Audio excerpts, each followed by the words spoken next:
This is John Jackson Miller, writer of Star Wars comics and novels, and you're listening to Star Wars with Stevie B. May the Force be with you. All right, here we are. What is going on, everyone, and welcome to the show. I'm Stevie B, your host with the most, and I have a very special guest with me here today. Our schedules are, he's a little bit of a night owl, I'm an early bird, so we try to meet in the middle, and we're going to make it happen. But without further ado, I will get started and introduce this gentleman here. So here we go. We got this, the man, the myth, and the legend. Matt, I lost my place here. Oh, wow. My goodness sakes. I have Matt Wilkins with me here today, and it is phenomenal to finally get to talk to you, sir, and it is a pleasure to have you here. How are you doing?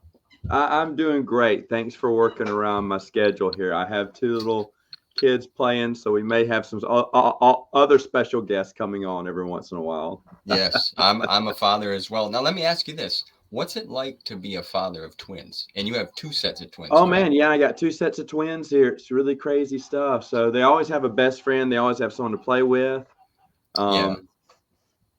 So they're good for the most part. Yeah, that's good. Yeah, see, I had my kids at a younger age. Like my daughter, my eldest is 21. Oh, wow. Then, I have a 14, 12, and then 8. So there's always been a gap. Okay. So they never really had that buddy. And I grew up an only child until I was 10, and then I had a sister. So by that age, it was myself playing with my toys and Mr. Muppet. You know what I mean? So, I got you. Yeah. That's crazy. Yeah. Yeah. But they always have someone to play with and we like noise toys. I hope that's not too distracting, but they found something that makes noise. So when we're 15 months old, you gotta just press. It's like Noah, from Germany. He finds something that makes noise. He just keeps pressing it just over and over and over again. I seen you were on that copy of Jedi. That's impressive. I didn't know that was a new cover. I don't know if you've seen him post that. Wilkins, it was called. Yeah. Yeah. Very funny. Yes, I saw him. I was watching his stream. It's always good to watch Noah's stream because it lets me know that I'm not that great of a person. Oh, come on. That's why I love it. Yeah. No, you guys are great. You have good fun. And that's what I love about you, Matt. After, when I got deeper into this, everyone was like, you got to check out Matt Wilkins. He's like a legend. He knows all this stuff. So then you got a buttload of videos, okay, that you've been doing this for a long time, sir.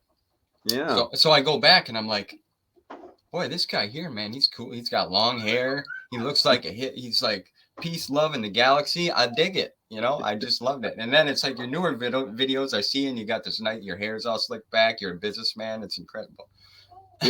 Yeah, I know. I went with the long hair during COVID. They closed the barber shops at first, so you couldn't get a haircut, and I needed one. And then I was like, when they finally opened it up, it was like there's a super long schedule. You had to be by yourself in the building alone, one block at a time for two. And I was like, no, I'm not going to do that, man. I'm just not going to cut my hair until this all blows over and goes back to normal, which was, a while. So the hair grew out pretty long and I kept doing the videos. Yeah, it was working, man. We still have that issue here too. I mean, COVID, it brought a lot of people together in a different way, but we still have a lot of issues because of it. Even here in my town, we still have trouble with barbers, with the workforce and everything. So, but anyway. Yeah. So what's new? I watched your Essential Legends video the other night with Brian and Dylan, and I'm like, these guys, this looks like the Star Wars Hangover Part 2. You guys are you're all slicked up in suits. Oh yeah, that was Dylan's idea. Dylan had texted me because I was just like, what is the deal with how Del Rey releases their Essential Legends collection? It's like they just throw stuff against the wall or they play Yahtzee. I mean, we were just coming up with jokes, and Dylan's like, we should do a video for April Fool's Day about how. I said, forget waiting to April Fool's Day. Let's do it now. And like the whole week I kept coming. There are so many jokes that we didn't put in there. Oh, I can imagine.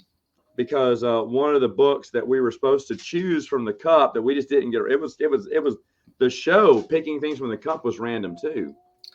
Yeah. But one of the answers from the cup that we never told anyone was Witchfire. Of course, the old joke on a Crystal Star novelization, they got printed, but Witchfire was actually printed, and they switched them both up. And so we just thought that would be funny to put in there. That wasn't in there. I wanted on the wheel Kevin J. Anderson, and then underneath it, Respin. Because why do I Jedi, but you didn't do the Jedi Academy trilogy? I mean, none of it makes sense.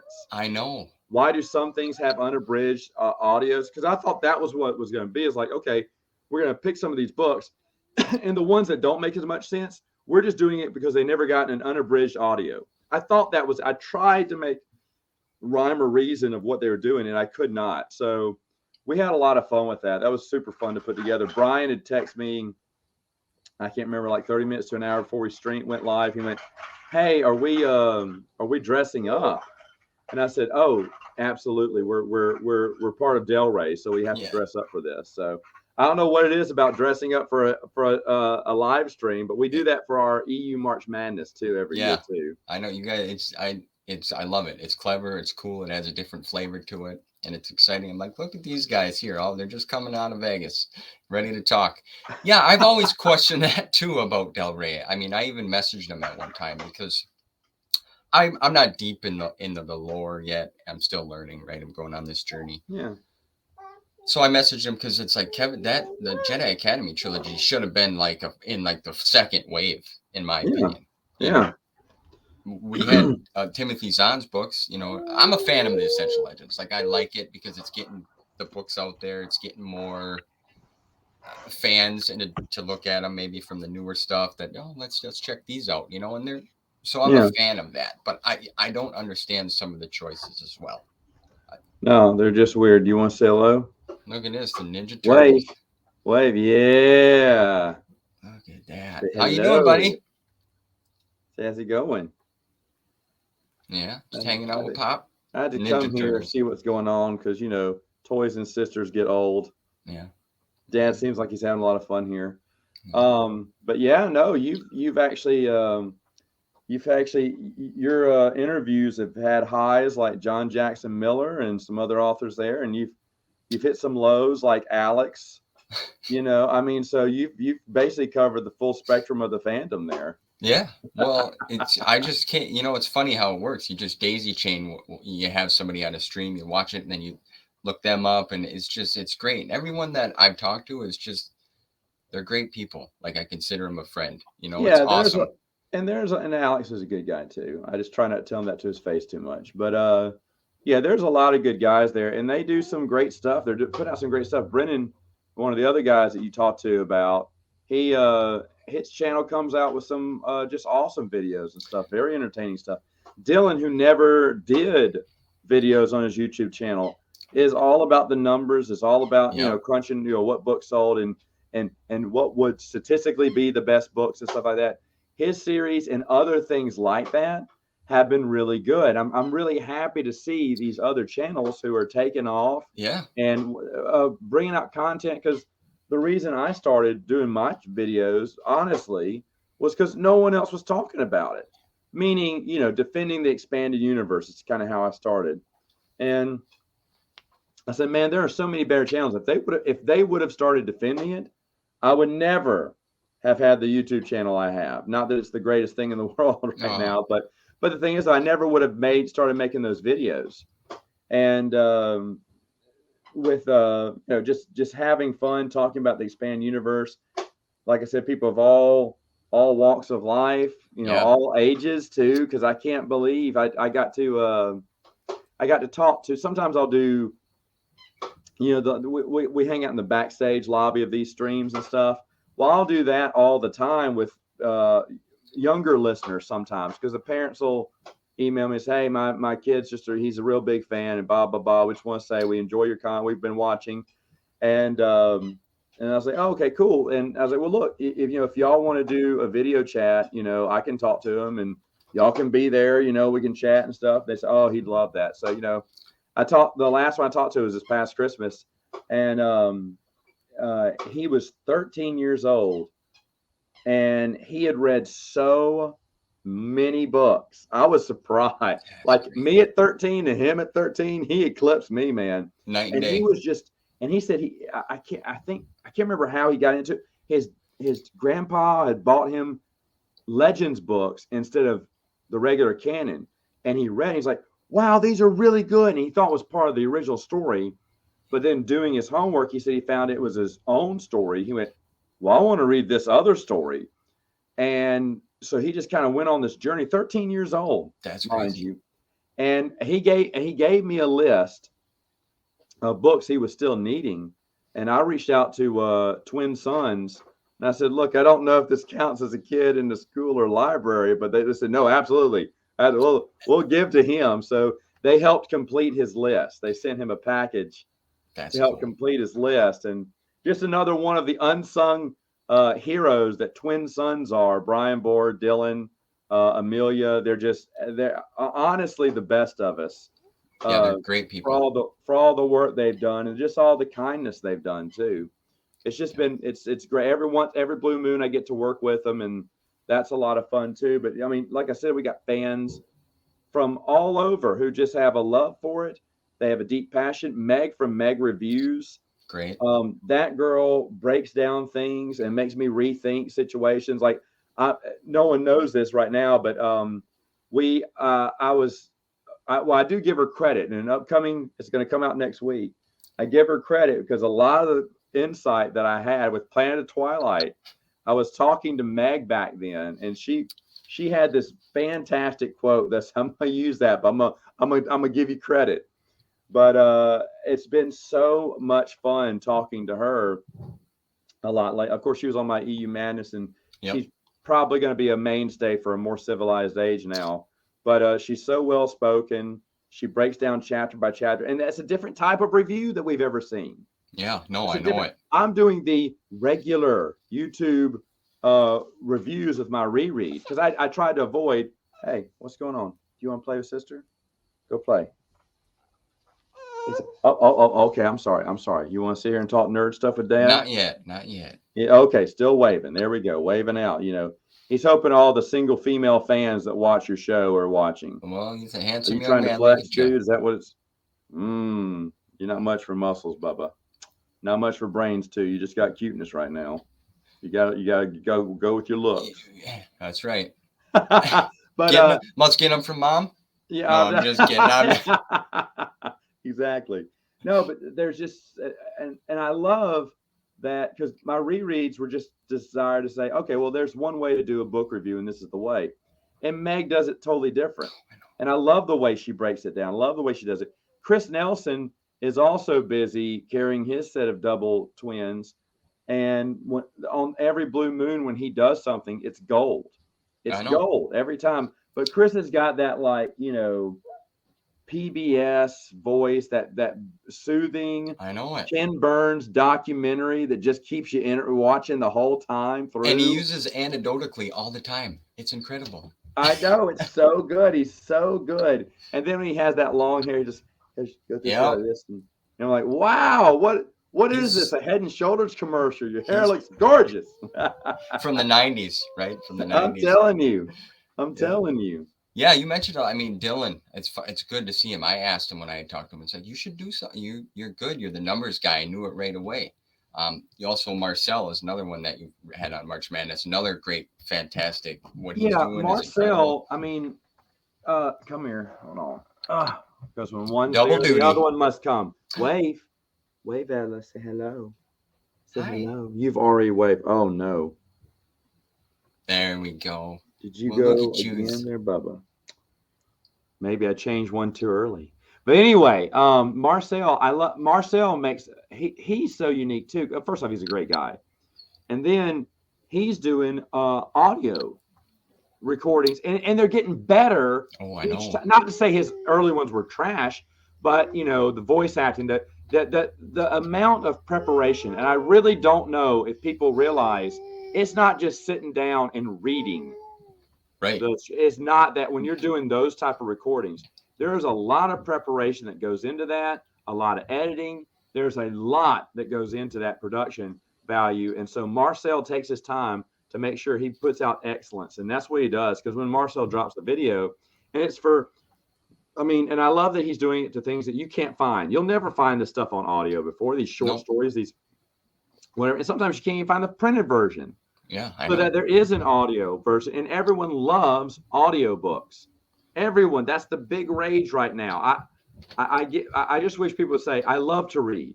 I have tons of audiobooks. Okay, you love to listen to people read, which I'm fine with. Please don't tell me you read though.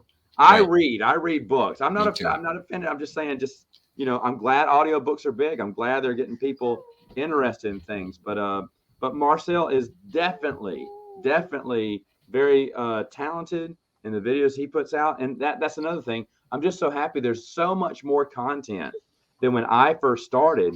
It's like the only thing they can say about me, which is true, is, yeah, Matt started it. Yeah, but what has Matt done recently? You have all these awesome all-stars that have come out, put different spins on videos, and have done great. They've done great stuff. Whether it's video game playthroughs, walkthroughs, stuff like that. Articles. I'm going to plug my expandeduniverse.com site, of course, but that's just because we have people like Jason Ditzel. He's not known on YouTube, but he's definitely known on my website because what he does these touring the galaxy stuff. He just kind of breaks down the galaxy, the sections, and everything. Okay, who is that interested? Who's that interested in finding out these little cold hard facts? I don't know, but I am. And I just find it fascinating that he does this every month. He brings me more. And I'm like, okay, let's keep going. And it's a huge galaxy out there, is what makes me realize. Yeah. And it may not be the most exciting things to read, but I find them entertaining. In fact, anyone who submits stuff to me, I've seen a lot of great insights into Marvel comic books. Spencer from Star Wars Library, he actually wrote an article about Imperial Assault being an expanded universe game taking place in the Legends universe. It was so good. I spent hundreds of dollars buying the entire set for myself. Man. I said, you just convinced me. You convinced me with your argument. And I mean, all these other articles that come out there, you got Brennan and Alex have a podcast on there on Mondays, and they're hilarious. And it's fun to talk to. If you listen to that podcast, it's just so much fun to have people just talking Star Wars and having a good time. Good time. Yes, sir. Jeremy from Stupid Chainsaw Productions. He's getting back into his Legends podcast thing, and that was fun. It's just them talking Legends, having fun on each other. He and Dylan are ripping on each other the whole time too, and you just feel like, I know that Dylan said this when Chris put out this excellent series about the fandom, the EU fandom. Mm-hmm. He's smart. I had forgotten 3/4 of the stuff they were talking about, but then I remember when they mentioned, I say, oh yeah, that happened too. Man, I don't know dates. I can't remember that stuff, but I watched each one of those videos twice. Me too. Because I thought, wow, this is so interesting. And Dylan made a comment because he talked about an old podcast he used to be a part of called Monarch's Nest, which was a train wreck the whole time. We got off the subject so many times, but Dylan said it was fun because he felt like he was in a room with a bunch of people who love Star Wars. And I'm talking now, you little goof. She wants to be interviewed now. Yeah, but the day will come. The day will come, honey. The day will come. That's right. Won't be about Star Wars probably though, Bubba. I don't know. Maybe this is the one that loves me the most. Yeah. She's the big Dada fan.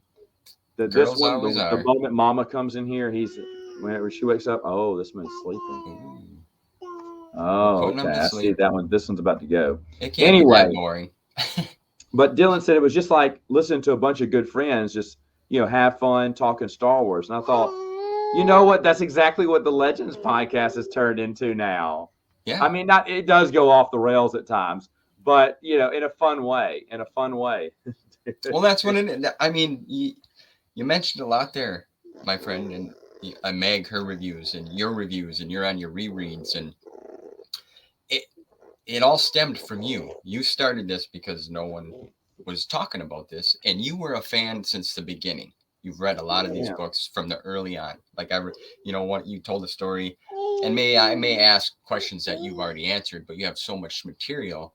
It's hard to just talking Star Wars is what I like to do, and then get somebody's backstory. But you mentioned in the airport with your dad, and you seen the books, and you like that's a memory you still hold on to because of Star Wars, right? Oh yeah, it's definitely because everyone's like, wow, how'd you get that so much of a collection? People got to realize, man, I got it when it came out, so I got it for cover price. Yeah. I mean, I didn't spend. I mean, I did spend on some of the West End Games material. I did spend, but at the same time, I had this side job that was making tons of money, and I was I was using it to buy West End Games. Hey. And once it was done, I was done with the side hustle. But you know, a lot of these books tie to memories of when I was a kid, growing up reading it as a teenager and college. You know, as I was older, I can almost no, I probably can't tell you where I was while I was reading each book. That's impressive. Hey, can you go get your passy? Do you see your passy? You're talking too much. Yeah, Daddy's time. It's just incredible to think. You know, you're maybe a little older than I am, but we're kind of around the same time slightly. era. We'll Even say. though I can't believe you're as old as you are, though. Yeah. I can't believe that. You look very young, sir. Thank you. You retain your youth well. Well, there was a story at once that my great grandfather was actually like Count Dracula at one time. So this is possibly so. You know, I had no idea you were that old. You're dropping your kids' ages and stuff. It's like, whoa. Yeah, I'll be 40 here, and I'm 39 next month. Wow. Yeah. No, I thought you were, fresh out of college kid. No. Putting on a mic, being all hip and cool. Just trying. I just like to have. When I started getting back into Star Wars and then learning about the expand, like I knew there was books going through school, but I never was really a heavy reader. I'd read a few here and there, right? So getting back into it and seeing all this material, like I love the toys. I'm a big toy fan. I've always been that way. So the books and then coming across all you guys, and it's just, there's so much to digest. And you mentioned a little bit ago, you bought the whole game. Like now stuff is very expensive when it comes to Star Wars material. Yeah. And it's kind of a shame. And we talked about Essential Legends and what they should come out with. But like, what about the young adult books? Like the Jedi Apprentice, okay? The Junior Jedi Knights, like them books would be great for kids. Yeah, I don't know what it is with Scholastic, if it's like, they're not allowed to do reprints. They don't have the rights to reprints, because you got to think about this from a publisher's point of view. Either they think it's outdated, and we need new stuff. We need to talk about the new movies because kids are interested in the new stuff. Yeah. If they realize that there is a market, which I truly believe, if they did an omnibus, a few omnibus copies, they'd sell out. Oh yeah. They don't realize that people looking at Galaxy of Fear, and even beyond that, the exclusive young adult books that came out during book club memberships, Star Wars Kids Book Club, Star Wars Missions, Star Wars Episode 1 Adventures, Episode 2 Adventures. Those things are virtually non-existent now. When I told people back in the day, it was the mid 2000s or early 2000s, eBay was kind of still there a little bit. Yeah. I bought all of the missions for $40. That was with shipping. And I mean, everyone, you can't find one book for $40 now with shipping. So, but the thing was, back then, most people didn't know they existed. I knew. I was just waiting to find a complete set, and someone finally sold a complete set on eBay for $40. I was like, well, that's a little high, but for children's books, back then, even I thought I was getting ripped off. But it's kind of funny though, because when I look at it, because I don't keep up with. All right, come on, Bubba. I don't keep up with the prices that much, and then someone will tell me, Matt, do you know that's like $100? What's going on? They said, that's $100 book or whatever. I was like, really? Yeah. Some of these sci-fi book club exclusives and stuff can be that way. Yeah. But yeah, it's crazy though, and it's sad because I wish they were more easy to get a hold of, even digitally. I think you're getting tired too. Even digitally though, they are hard to come by, and I hate that. If I had the time, if I didn't have 4 kids, 4 and under, I definitely do, because a lot of people say, hey, have you ever thought about scanning them, uploading them? Some of those missions and Episode 1 stuff. I was like, sure, I'd love to, but unfortunately, I don't have the time. No, right. And you were collecting these since they were coming out, like you mentioned. Yeah. So yeah, the prices, but for me, that's trying to get certain things that I hear you guys talk about. It's like I eBay it. It's like I'll probably get yelled at by Mama if I buy this one. You know what I'm saying? Like it was just it's too pricey. Oh, I know. In the move. I lost 2 little comic books. I want to say I lost 2 little things in the move. One was I think a Clone Wars adventure, comic digest. And I was like, okay, I'll just pick up another. I mean, come on, Clone Wars comic book. And I got it for $75. Man, I was like 75. It was the Darth Maul. I was like $75 for this, and it was a beat up copy. But I'm a completist. I have to have it, and I was so mad because, I mean, a small little book like that probably fell in between the cardboard, folds. And I was just trying to sling and get stuff out and move and reuse boxes. So it probably fell out somewhere along the way. And I was like, I had no idea it was worth $75, or I would have been a little bit more careful on it. And I can't remember what the other one was that I realized. I said, wait a minute, where is it? It was missing from my shelf now. I was like, oh, I got to go buy it. And I was like, wait, how much is this now? It's nuts, literally. It's yeah. But so it's a shame because there's a lot of people like yourself and others who, I mean, there's very few people who have a collection like mine. Chris Nelson does. Chris Nelson may have an even better collection because he's in an area where he has this great store called Noble Knight Games. They carry a lot of RPG stuff. That's how he has his, his random, the RPG adventures and stories that are in these random magazines. I have digital copies of all that. I don't have a physical one. Chris has physical ones of all that. I mean, I know the flood took out a lot of his collection, which made me sick. Yeah, I know. When I heard about that, it was like, oh my goodness. Oh man, yeah. I don't know. It makes me sick. It makes me. It's like you lost a kid. Your collection got flooded. That can't be good. But he's bounced back from it. And he still has to this day an amazing collection. And a lot of other people are building very impressive collections, and they have some stuff that I'd like to have, but it's too expensive now. What is it? The Fate of the Jedi imprint, I think, the little short story that came out in a Star Wars hyperspace exclusive. I just have it. I just have a digital copy. I don't have physical copy because the last time I saw one, it was going for $383 on eBay, and the bidding wasn't. That's when I stopped. I was checking in on it. I wasn't bidding. I think I bid 50. Yeah, and you got a max. It was like $30 too much. I know. I hear you. But what does it say? But again, you look at this. What does it say about the fandom then? You have some rabid collectors like, wow, this is such a unique story that connected for so many years, had little, contradictions. Yeah. And you've never seen anything. And I don't think you ever will see anything as massive as the Star Wars expanded universe. Sure, I'm sure someone from Doctor Who's going to say, oh yeah, the books, the TV shows, maybe. I don't know. Doctor Who's got a ton of content. Yeah. But for Star Wars to have so much content and it connect, I'm reading Young Jedi Knights right now, and I didn't realize how many strong connections Kevin J. Anderson made through all the Bantam novels. Everything that had come before is mentioned or has impact into the story that I'm reading right now. I'm like, this is incredible. I never knew this was this tied together. And me, the guy who talks about continuity in the expanded universe. Well, it's a big issue. I mean, continuity has always been it's a big topic because, like you said, the galaxy that they created is humongous, right? Yeah, they created this. The thing that makes it amazing, the truly amazing, is that they kept with it. They kept with it. It challenged writers to write things that would be in continuity with others, to sew in more continuity with these outliner stories. I think as they got on with New Jedi Order, it was brilliant because they just started connecting just everything, bringing back characters and all this stuff.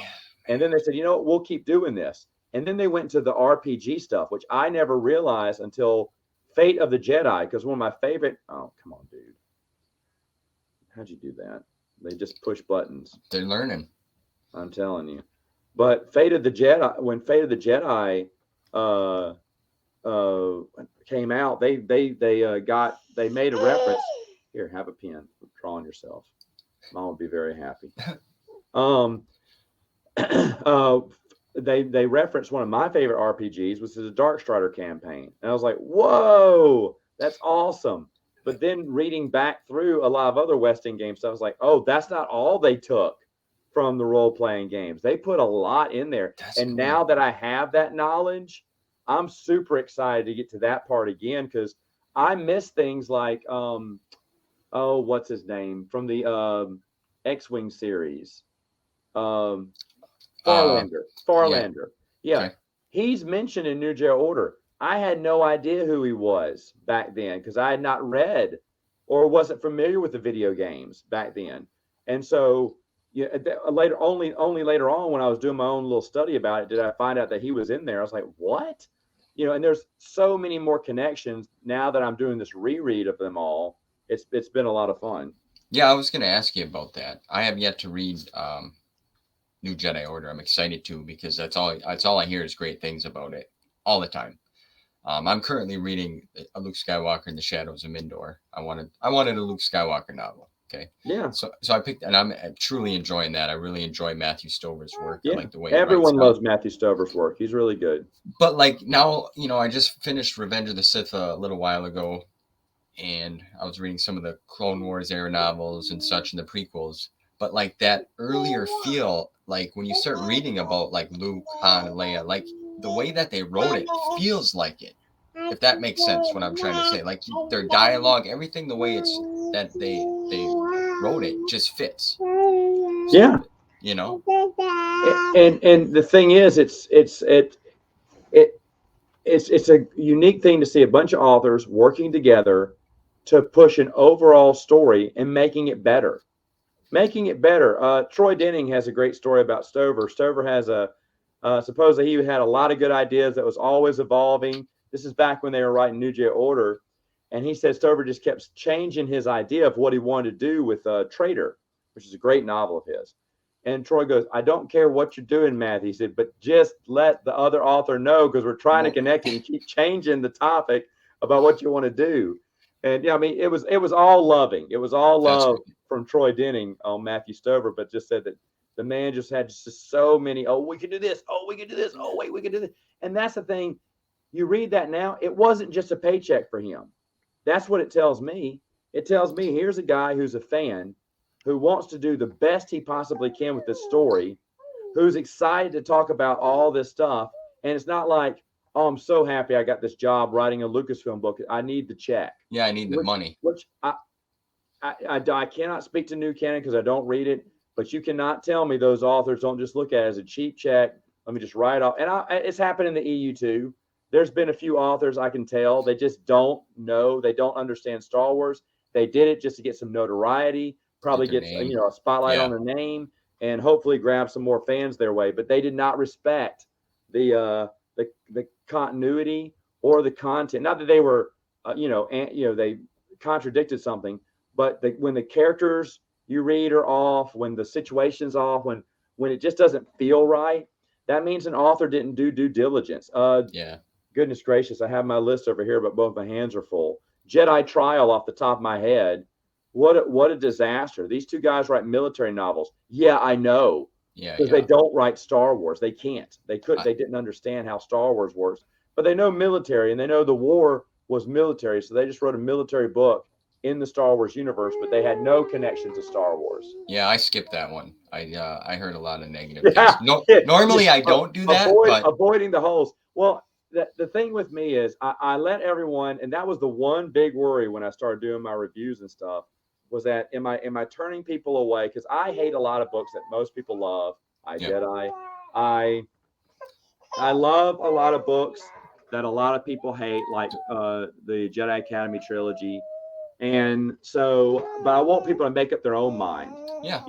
I've had it. I mean, there are some pretty bad books in there, but I've had some people say, well, I didn't think it was so bad. Well, Children of the Jedi is on my list. I had to power through that one. I didn't feel it, Well, and that's the other thing. So I said, well, should I read in chronological order?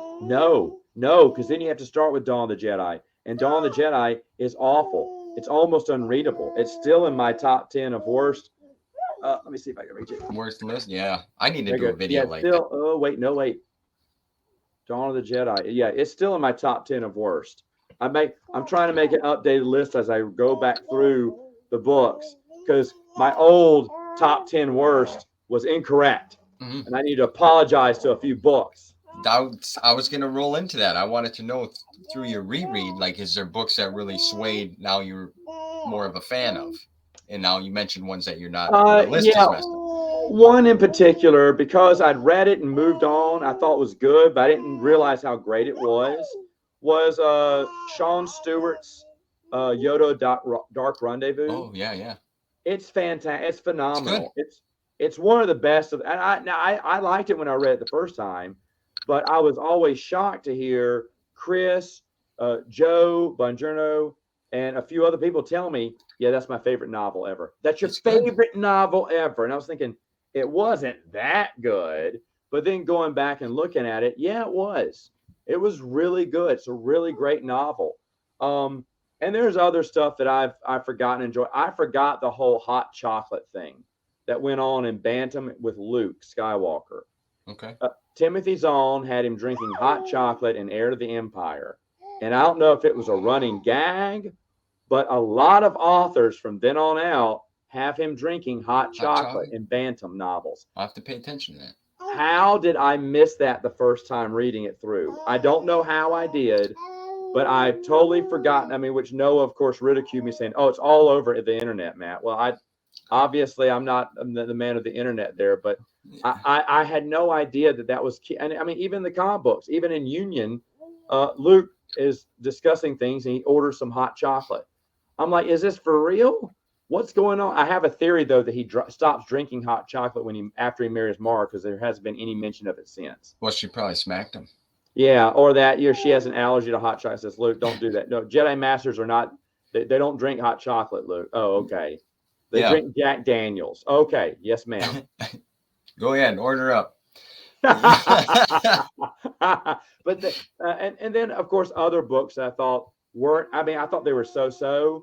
But then when I reread them, it's like, oh no, this isn't a so. This is a horrible book.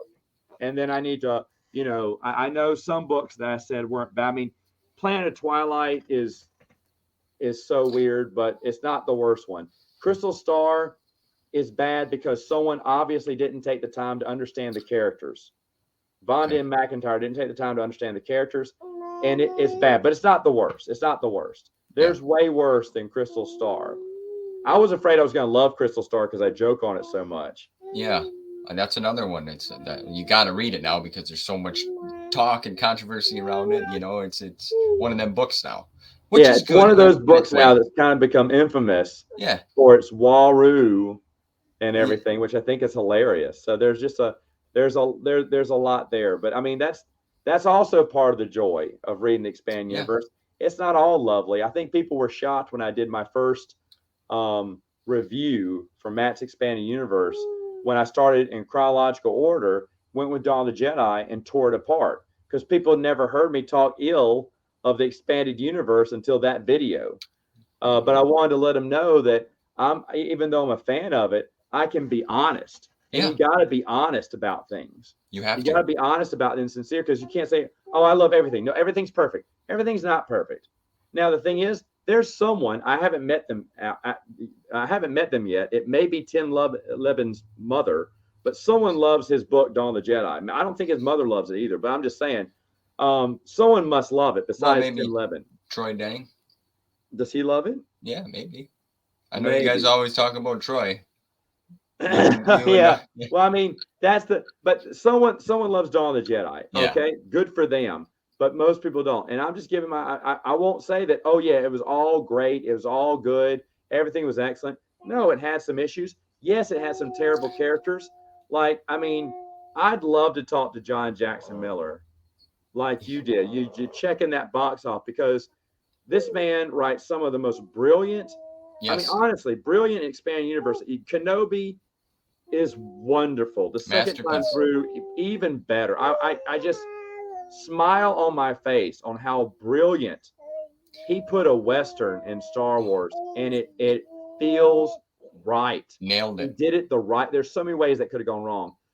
Knights of the Old Republic is one of my top comic book series ever. and it's not my number one, but I will never argue against someone who says it's their number one, because they have every right to say that. It is a fantastic, even the second time through is a fantastic series. And then I want to ask him what happened with Knight Errant. Yeah, I wasn't the fan. I want to hear from him because I want to hear from his perspective, because he had an idea, he had an image, but I could not see it. I will say this, okay? I read the book. I enjoyed the book. I thought the book was fun. Now, I recently got the Epic collection with the whole run of the comics. Okay, the Knight Errant comics. I don't know if some of the comics were before, and then the book is supposed to be in the middle, and then after. Yes. I wasn't a fan of the comics, well, but I liked the novel. Well, with the comics, it even is. I think they say that in the third comic book art, the story continues, but it didn't. Yeah. Because no one cared about Kara Holt's an issue. And that's the thing. I don't. And again, I love him. I love John Jackson Miller, but I don't know how someone makes these awesome characters. Like every character in Knights of the Old Republic is so well defined. Yeah, and has such a flavor and a background. There's not a single one I think is a waste. There's not a single one that I would not read about, because the whole time it switched perspectives to this group, I was in because I love that character too. That's cool. But for some reason, Kara Holt, his main character, just never took off with me. And I love the situation. I love the idea of a Jedi going across enemy lines, sneaking out refugees, but it's like Underground Railroad stuff. You're right, trying to free them out. That's brilliant. That there's a family of Sith that are all infighting. They're being Sith, they're being greedy, and a grandmother rules the roost. A Sith grandmother. I'm for that. I like the concept. Oh, who did you put in? You put Kara Holt. And what is she? I don't know. I don't know who she is. I don't know what she's like. I don't know why I should like her. There's no endearing quality. I mean, it's just kind of weird that the star has, it's almost like he loved the background stories. Like, well, who can I put in as a centerpiece? And that one just never felt fleshed out. But a main character. I don't know. I can kind of see your perspective on that now, after I read the comics. I think I was just so enticed by the story. Like, you nailed it. The brothers are going after each other. She's sneaking around trying to. Yeah. I love that whole idea. They're all related. They're all cousins, nephews to each other. When someone falls apart, when someone's empire, she distributes the empire out. No one backtalks the grandmother, even though they're all secretly plotting for Kara Holt to take her out. And the grandmother knows that, and she's plotting to take one of her kids out, because it's like a game, she's the leader of the pride, and all the other lions are just sitting there waiting to one day be tough enough to take her down. That whole concept is just brilliant. Like I said, I mean, again, that's the thing with him. I love him so much. And there's a lot of other authors I love to talk to as well that I haven't. It's the one thing. The one author that you won't get to interview is Dave Wolverton, or Dave Farland, as he's known. Yeah. And it's a shame that it's a shame that this newer crew of people never got to meet him. He was the most amazing author I have ever spoken to, and probably ever will. I'm a huge Troy Denning fan. It was an honor to speak to him for a while, and I loved it. But Dave Wolverton made you feel like y'all had been friends forever. Yeah, I've heard you talk highly of him. I've just never had. And Kevin Jansen, I've seen him several times. He sent me free stuff, and I love free stuff. And I like Kevin Jansen. But again, you sit me down and say, who do you want to meet with? I want to meet with Dave Wolverton out of all the authors, because he seems like a cool, and he was a cool, laid back guy, knew a lot about the business, knew a lot about authors.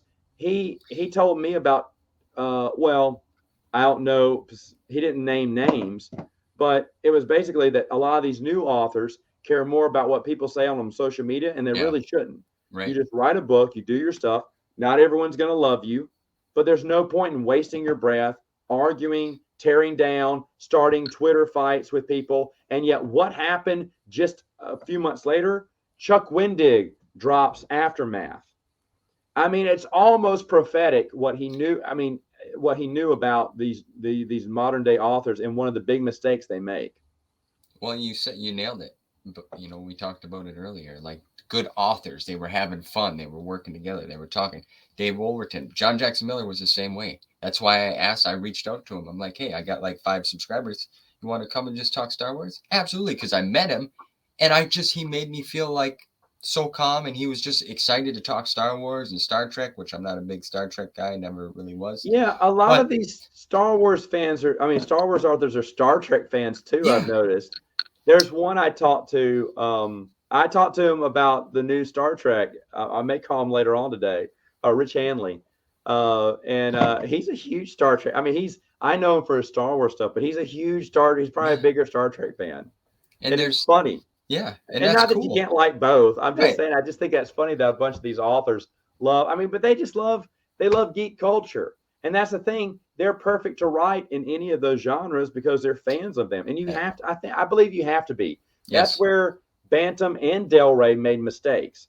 Bantam made the mistake and thought, okay, who sells good in the Star Trek world? Okay, bring him over here. Let's try it. Vonda M. McIntyre, mistake. A.C. Crispin, amazing. But according to Kevin J. Anderson, he told me Anne would talk to him and say, hey, can you read that? Does this sound? Because she really wanted to make it feel like a Star Wars novel, and she wanted to do it justice. And she knew the fans because she got Han Solo, and she was very honored by that. But if you give someone a Han Solo story, you better give it to James Luceno, Michael Stackpole. You give it to someone who's going to respect it. Yeah. But no, they gave it to some new person, and she knew, hey, I got to hit a home run with this. And she did. Yeah, that's she what I did. heard. I have them. I have yet to read them, but I heard they're great. They're fantastic. Oh, they're excellent. I like the Brian Daly ones better, but I don't care if someone says A.C. Christen's better. I can't argue with that because they're both very good. The thing that she does awesome is she ties in so much continuity into his past. You may get an email from my little girl. She's sending an email. That's all right. Come here. Give me the phone, you little goof. It'll be worth something one day. Yeah. Yeah, it's just, that's why I was excited when I started watching you, Matt. I want to say this. I felt immediately like you were my buddy living next door, and we were just hanging out talking. Like, you give off that vibe, like you're just a down-to-earth good person. Okay, you're a family man, so that's a bonus, right? Because I've been a dad for a long time myself, and you just have this cool, calm. It's just, I could sit and chat with you for a long time, and we'll go, hang out later too. Yeah, that's exactly. I mean, I feel like that with a lot of people because as I get to meet other people and talk to them, all of them right now, no one knows this, but after every stream, there's a joke that goes on where I start telling people, you really ought to move where I'm at.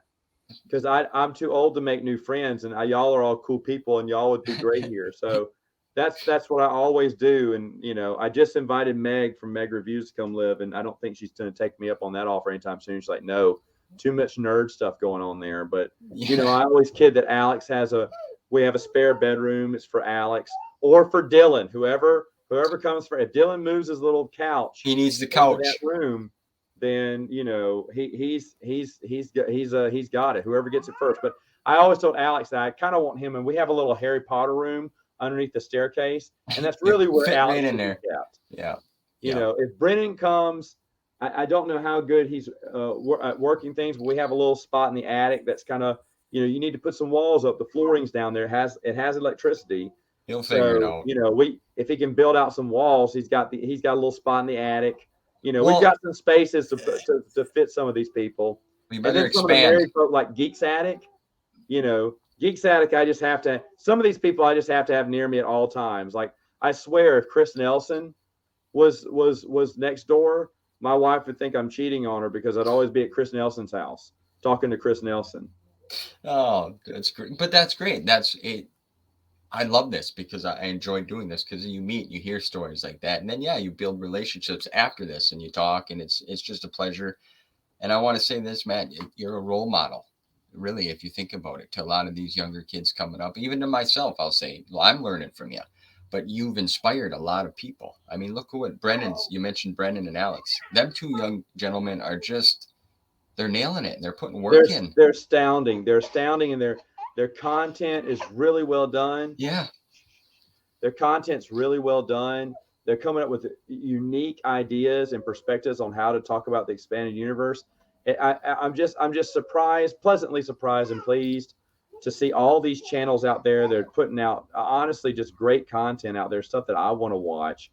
Yeah. And it's, I like I said again, everyone says, oh well, yeah, Matt started. He was there before. That's my one claim to fame.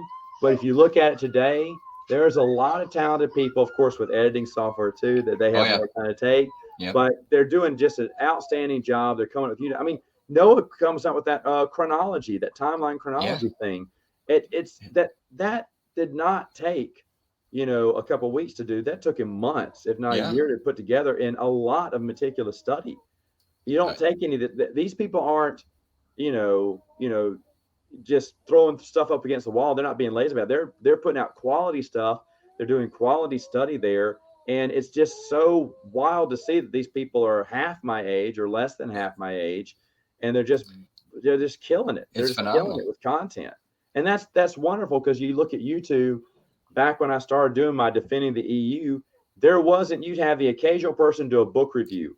What was the book review? Turning on their little camera in their bedroom and just talking about how much they love this book, and that was the end. I never watched that many book reviews back then, because everyone was the same way. Oh, and then this happened, and then this happened. I was like, yeah, and it was a good book. Okay, good. Okay, man, that's good. Nice. Show. Okay, but anyway, no, I get it. Yeah, it was.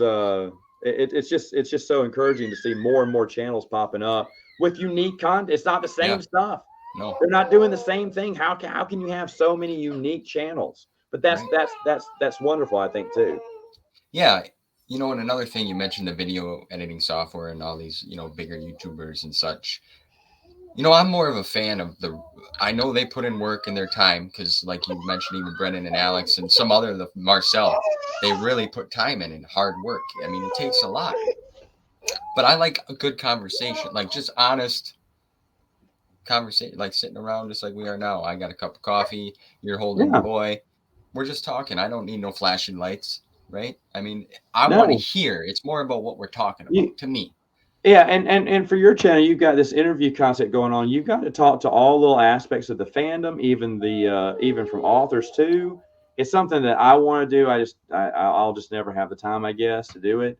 And but it's really awesome to hear about these authors, hear their perspective.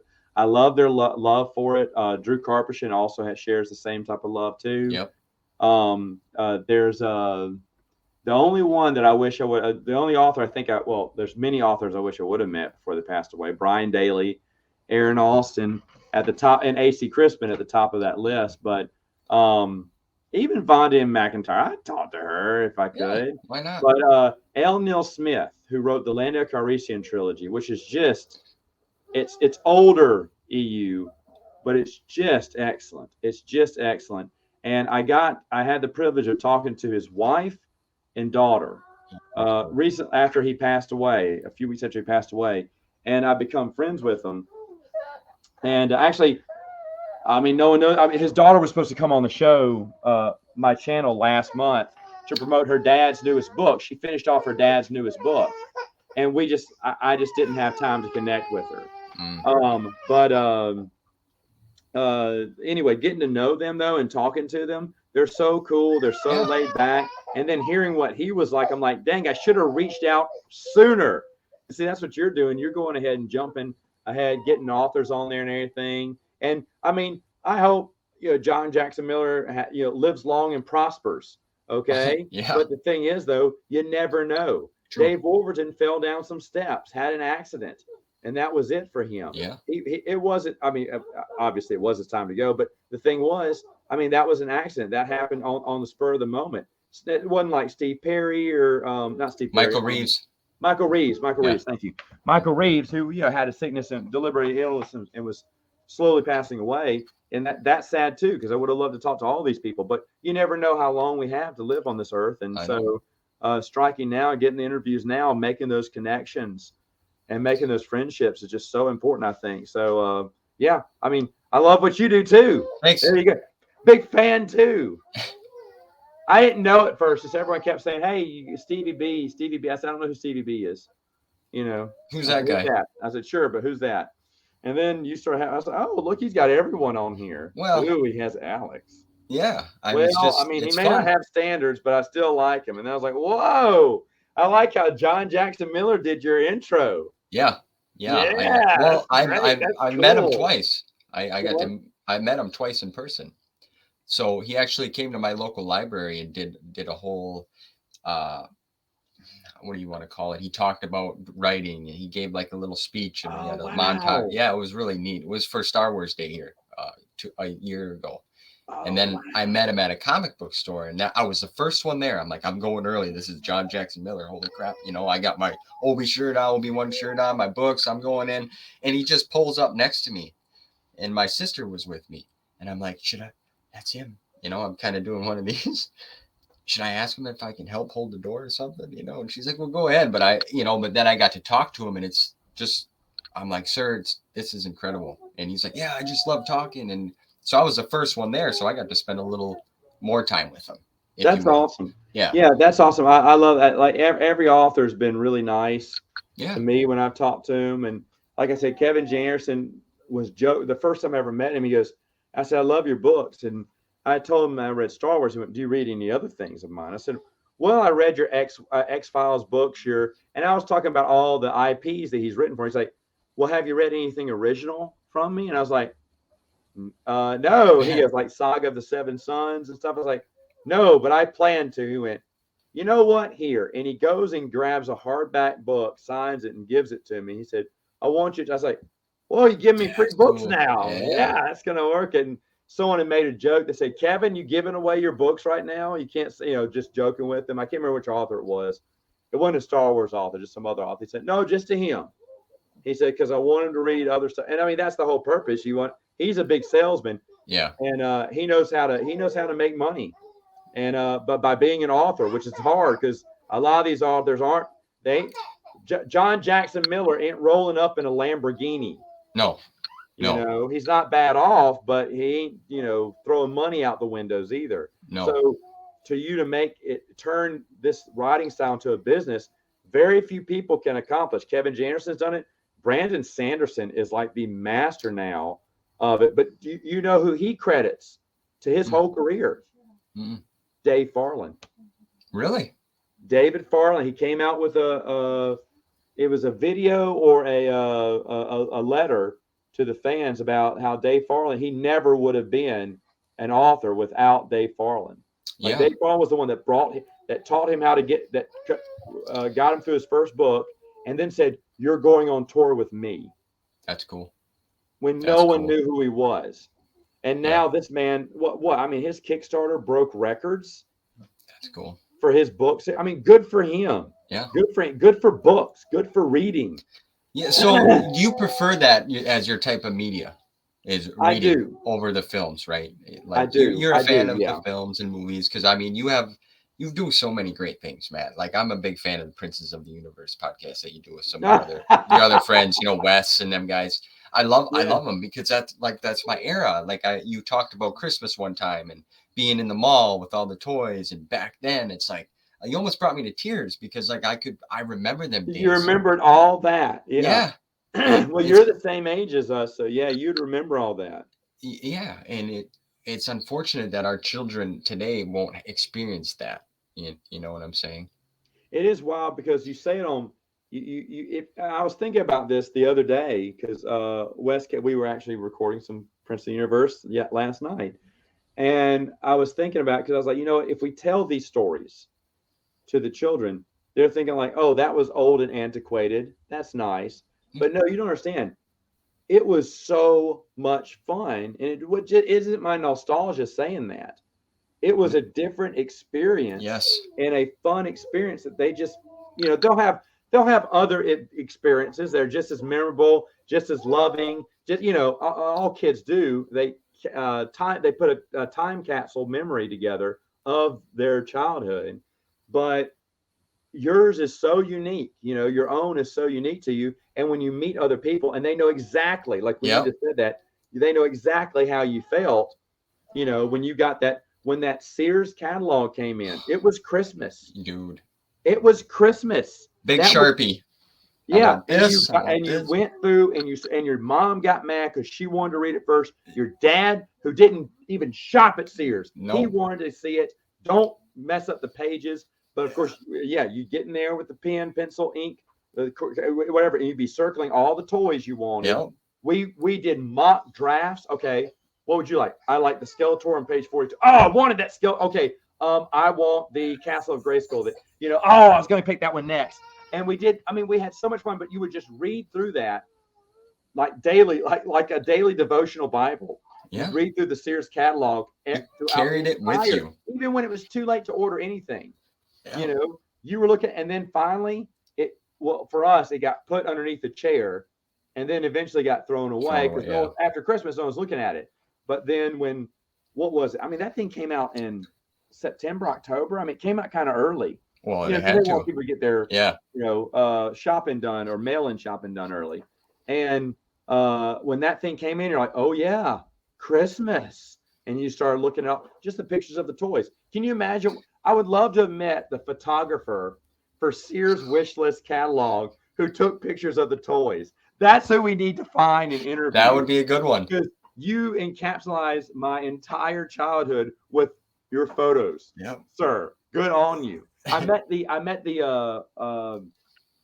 artist for an old cartoon called Super Friends. Really? And I didn't realize that's who I was talking to. I was just talking to him because we were sitting in line for someone else, and we started talking. And then I can't remember. I think we got whatever we got. And so I said, I'm not done talking to him. So I went over to his table and started talking to him about, I can't remember what we were talking about.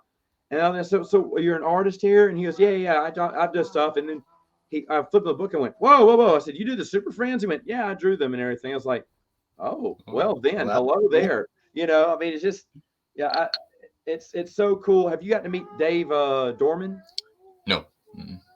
He's an incredible guy too. No. There's so many people that you can, and I love what you like. Again, I love that you just reach out to those people and talk to them. John Jackson Miller must be in your area then.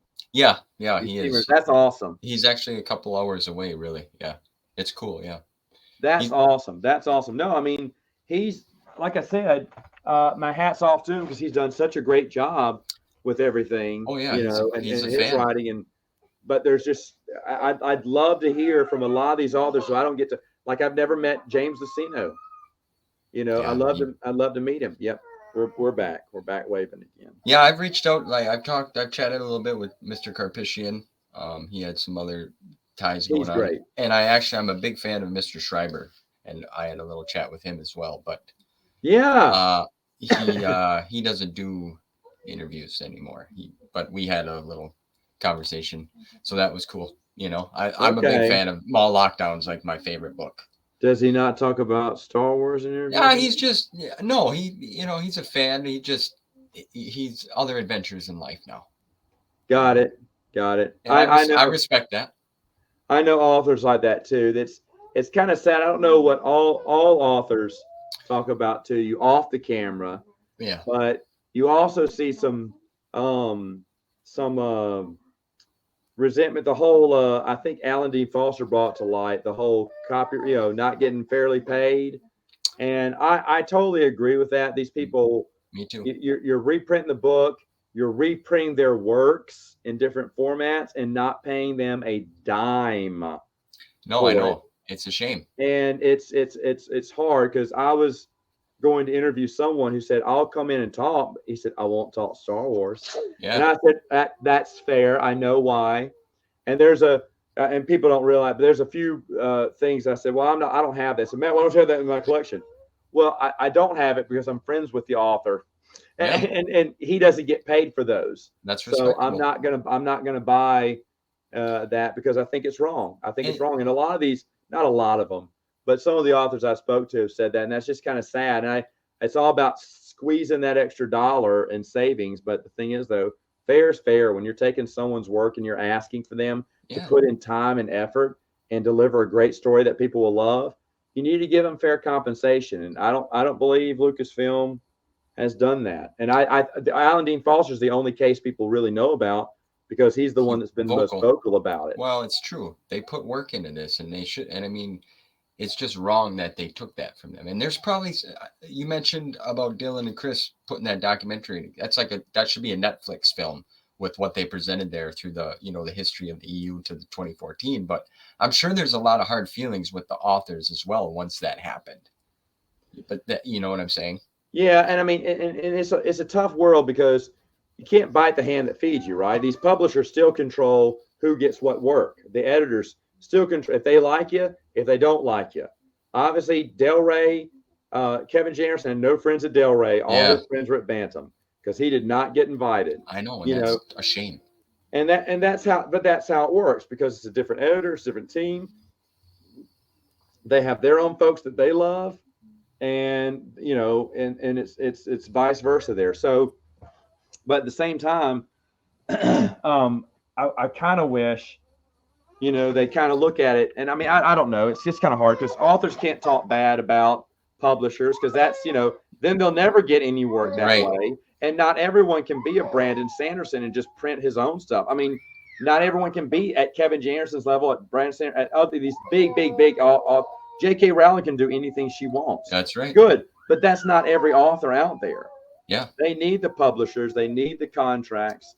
They need to know, what's they need to make sure they stay in good standing with these people because those are the people who offer them the jobs, and they're not about to talk bad about them. Right. No, I totally get that as well. But it's just there's a story to be told there with the rest of them through their past. I know we've kind of talked about a lot of different topics, and it's great, but I want to hit, which you probably mentioned this before, but like your first memories of Star Wars. Like you've been a big fan of reading your whole life as well. The books or the movies? The initial, your first memory of Star Wars, whether it be the movies or okay. Well, I mean, I used to remember bits and pieces of Empire Strikes Back when I was younger, but I don't know. I've kind of backed off that because I thought over time it's like, well, how do I know that was Empire? I was 3 years old, you know. Right. Not say you can't have memories that young, but so. I mean, of course, we used to play Star Wars back in the early 80s. We played the characters. I remember clearly when Return of the Jedi came out. I remember when there were only 2 movies, and Return of the Jedi was coming out soon. And when it finally came out, I remember seeing it 3 times in theaters. I thought it was awesome. I was a kid, so the Ewoks were made for me. Yeah. And they clicked with me. Space teddy bears were a great way to go. But and I didn't realize this at the time, but Star Wars was limited as a movie. If you have 5 friends all wanting to play Star Wars, 3 of them are Luke, 2 of them are Han Solo. I mean, no one's going to want to be Chewbacca. So it was like, well, I'm Luke Skywalker from A New Hope, which we used to call just Star Wars back then. No one called it A New Hope. Right. Well, I'm Luke Skywalker from Empire Strikes Back. Okay. Well, I'm Luke Skywalker from Return of the Jedi. Okay. So that way we separated who we were. But it was limited in the characterizations. Now, that's a movie, right? It just follows your main characters. Right. So when the expanded universe comes out, now you can play as Core and Horn. You can play as girls don't have to be different versions of Princess Leia. Yeah.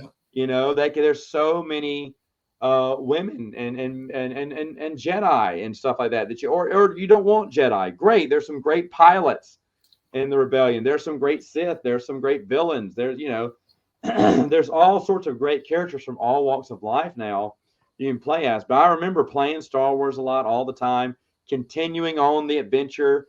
I saw a Marvel comic book once, but because there were no comic book stores back then, you got comic books from the drugstore or the little toy store or something. Very scarce. No one had back issues. That wasn't a thing, at least not in my town. Yeah. And so when I looked at them, I was like, what is this? They said, this is the Continuing Adventures. I was so interested, but because I was in the middle of a story, I said, well, where's the other issues? He said, well, I only have a few of them up here. And I went up to his little clubhouse and we looked through the ones I had, but I couldn't find issue number 1 to start off. And I don't remember what issue I saw, but I was like, it was one of the later issues. But I was like, oh, man. I said, there's no way to collect all these because I really wanted to read them. And then the same kid was also, he was older than me, but he was reading Brian Daley's trilogy at the time. Han Solo's Revenge, I remember, was what he was reading. It was the old hardback orange cover. Oh, And I yeah. saw it and I was like, is that the continuing adventures of Han Solo? He goes, no, this is Han Solo before the movies. And I went, who cares about Han Solo before the movies? As a kid, I was like, I don't care about that. I want to hear him flying around with Luke and Leia. Yeah. I was just a kid back then. And then later on, going back and reading them, I was like, wow, I do care. This is really good stuff. But so those are the early memories of me and the expanded universe all wrapped into one, even though that was very, very early. Yeah. Well, it's incredible, my friend. But over time, the movies took a back seat to the expanded universe because I was just more interested. And that's when Disney took over Star Wars and they ended the expanded universe. That's when I knew. I was like, oh, well, I'm done. And it wasn't like I wasn't mad. It wasn't like a, how dare you destroy my childhood, Disney? It was nothing like that. That my only thought was, oh, if they're going to get rid of it, then I don't think I'm interested anymore. I wasn't. I was disappointed the expanded universe was going away. Yeah. But I wasn't table flipping and they can't do this. I'm never going to watch Star Wars again. It was never like that. For me, it was like a realization to say, you know what, though? I mean, the movies are fine, but it was the books that made me the super fan that I am. And if they're not going to do that story, I don't want to start over again. I told Bruce from Prince of the Universe this, because when they made, I said, I think I'm done. He went, really? I said, yeah, because I mean, the books were really the reason I was continuing on with Star Wars. That's because I didn't like the Clone Wars, Dave Filoni's Clone Wars. I think, maybe the first 2 seasons were okay, but it kind of went long in the tooth and was had more garbage in it than good episodes. And he goes, I think I may watch it though. I was like, oh, okay, you're going to watch it? Okay, well, tell me how it is. But that was before we knew the internet was so immature that it would just blow up at each other. People would be at each other's throats on whether this was good or not.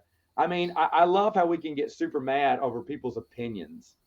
It's if they like the new canon, I've always had this stance. If you like the new canon, that's fine. Don't apologize to me that you thought Rogue One was amazing or you love The Mandalorian or Book of Boba Fett or whatever. Don't apologize when you meet me. It's fine. I'm not a fan. I don't say, okay. I see what circle of friends I'm going to put you in. And it's going to be the one on the outside. No, I don't care. That's fine because it's opinion. I can't argue. We can debate opinion, but it's opinion. Right. It's all we're debating. What's the better color, red or blue? That's the same thing when you tell me what's better. Yeah. New canon, old canon. I can argue that old canon is far superior, but I don't have the knowledge that of new canon, so I don't know. Which is why Meg is on a more civilized age because we're trying to get different perspectives. Yeah. People coming in from different perspectives. No, I like that. I like the more civilized age podcasts that you do. Even the older ones, there's a lot of good information on there. I turn them on occasionally when I'm at work and listen to them, and it's just great. But yeah, I'm a fan of both. But I see your point and realizing that as I'm reading through the Expanded Universe Legends timeline, I was like, wow, it's more in depth. You feel these characters, you see them. But I also like a lot of the new shows. I've just currently rewatched the sequel trilogy with an open mind, just leaving my knowledge of the Expanded Universe and all the books, just watching them as movies. Mm-hmm. And I enjoyed it, but that's fine. I mean, yeah, some people like it, some people don't, and it's great. I don't tend to, I love people's passion, right? Yeah. Like the books that they mean a lot to you. That's your world. And I'm starting to see that why people really speak highly of these books, because it's incredible what the work that was done here. Yeah. It's nuts. No, yeah, I agree. No, it's an amazing body of work that was conglomerate. It took a whole group of independent authors to come together to push the story forward, to make more connections into it, to solidify it. And it rewarded the reader. It rewards the faithful reader. You don't have to read it. And I've told people this, you don't have to read everything to get Star Wars. If you want to jump right into New Jedi Order, go ahead. You're missing out on some good Easter eggs. Yeah. But you can do that.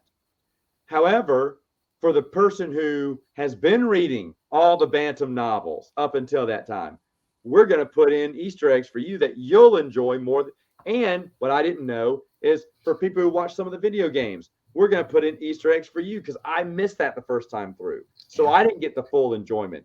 And who knows how much RPG stuff was in there too that I didn't realize either, because they kept putting layers in there, and it didn't seem for whenever you read something, you can go, "Am I missing something?" You never thought, you never thought that. Right. But that's a credit to these authors who put together a good story and seamlessly fit in continuity. Yeah, It wasn't ham-fisted. No. Yeah, I mentioned that to Alex. We were talking one time. I'm like, buddy, I think I'm going to start the new Jedi Order. I'm tired of hearing all you guys talk about it. I want to know. He's like, Steve, don't do it. Trust me. You'll really enjoy it later on. So I know that's what I would have told you if I found out you were interviewing Alex. I'd have said, don't do it. That's exactly the words I would have used. So you're more into the books, which is great. I love that. Out of the, these are just some fun basic questions, but out of the original trilogy, which one is your favorite one if you're going to throw one in to watch? The original trilogy? Yeah. Return of the Jedi. Yeah. Okay. I drove an hour and a half to another city just to watch the re-release because it wasn't playing here. And I had to catch the super late showing because I didn't have any other time off. So it started at 9:35. We didn't get out till close to midnight. Thankfully, my nephew came with me, and we were tired by the time we came back at 2 a.m. But it was well worth it. Yeah, I just love that one. It's a fun one. Of course, Ewoks. A lot of people 10 years older than me hate that movie because they weren't 6, they were 16, and they thought little furry teddy bears defeating their cool looking stormtroopers was garbage. And who knows, maybe I'd have that same opinion too if I was a little bit older, but I ain't. And I loved it. And I still love it. I think it's such a smart film. It's so good. So the pacing is there. I mean, it's amazing because nowadays it's very hard for a movie to catch my my full attention. I usually watch. It takes me a week to watch a movie, maybe. Yeah. Or longer, depending on my interest. I know what you mean. The movies nowadays just don't have that feel. They don't pull you in. I don't say, "Oh, I'm in this.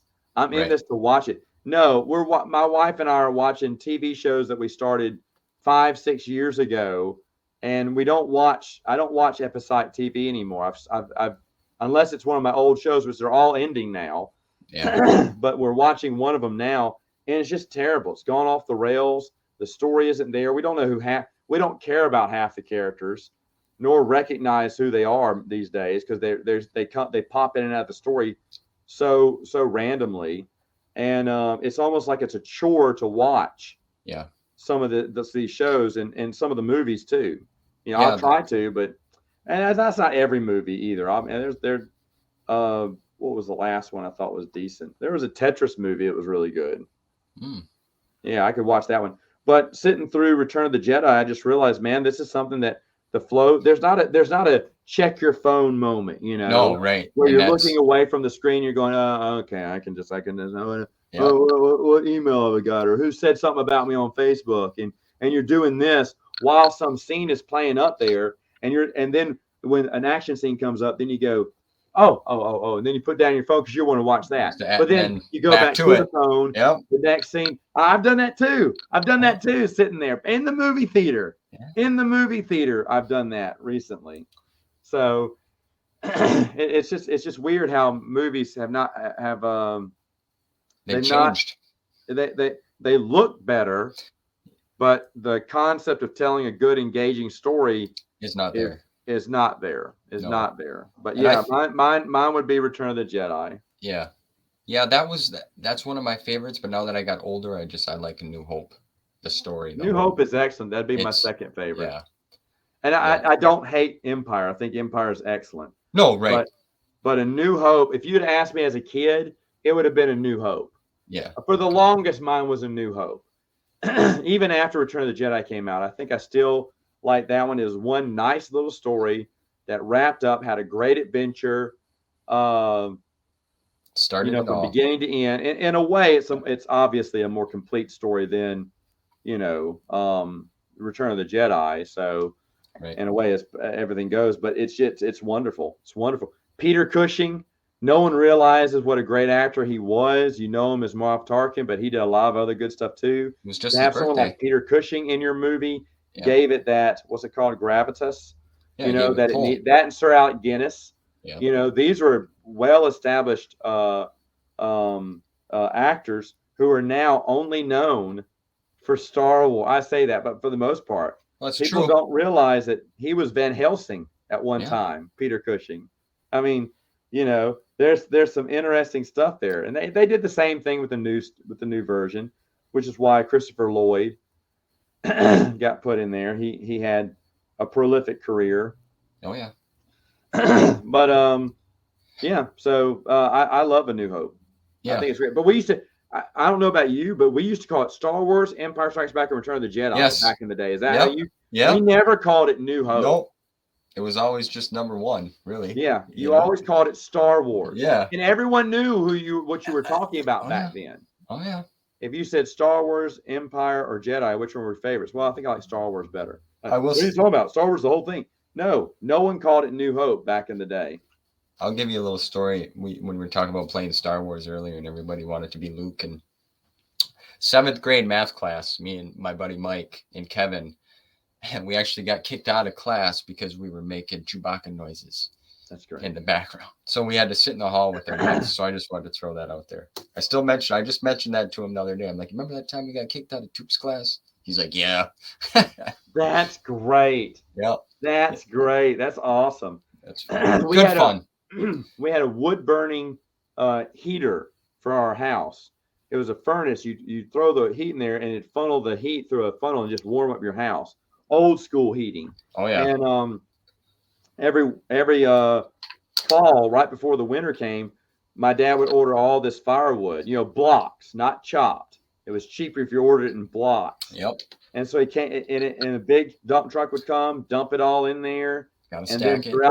throughout the winter, Dad would chop wood and then stack it for the furnace later on.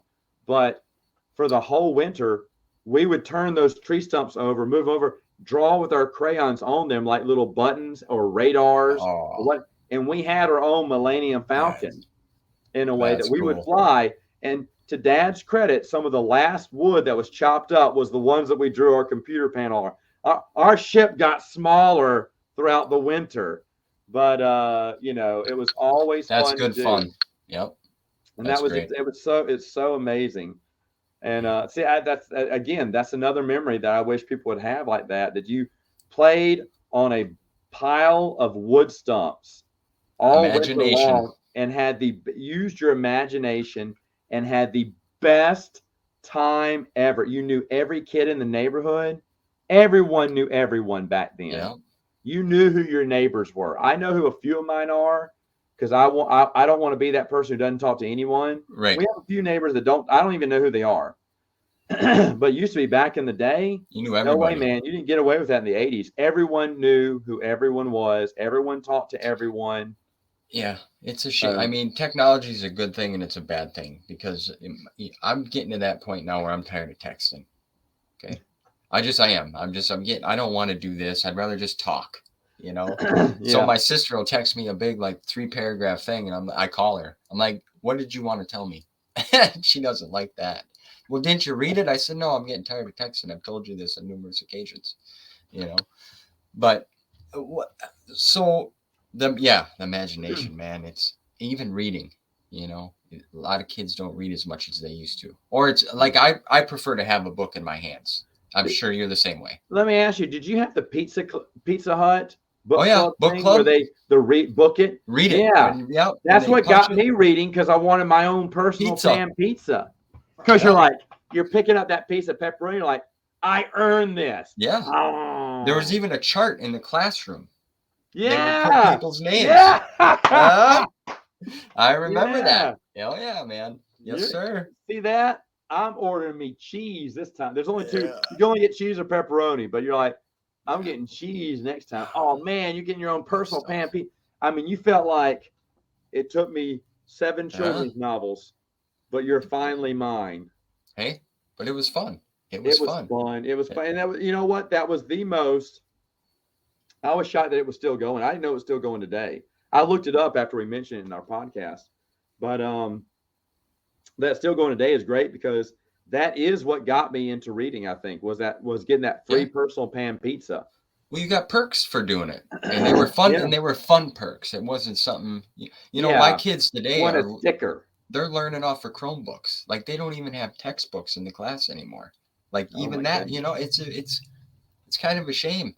Yeah. You know, what happens if the power goes out? Then what are you going to do? Yeah. But, you know, it's nuts nowadays compared to how we had it.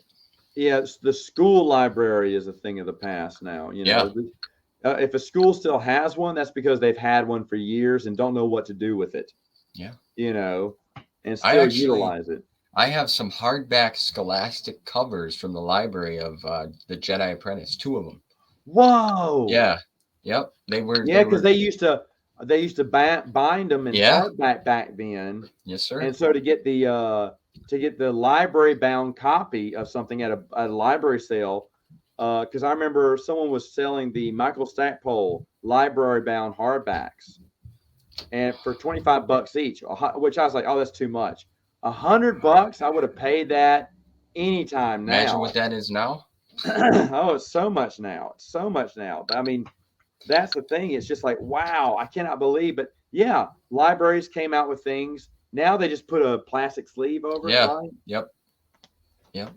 Boy, but that library bound, and I'll be honest, the library bound hardback was very well done because they knew a lot of people would be checking it out. So you have to make it last. So it was a firm binding, probably the best book binding you'll see. Oh yeah, because they knew it was going to be utilized a lot. So those books were meant to last forever. Yeah, you could run it over with your car and it'd be fine. You really could. Yeah. Have that like wax sheen over it too. If I had it close, so they knew grab people would drop it, so to keep it from scuffing and whatnot. Yeah. Oh yeah, man.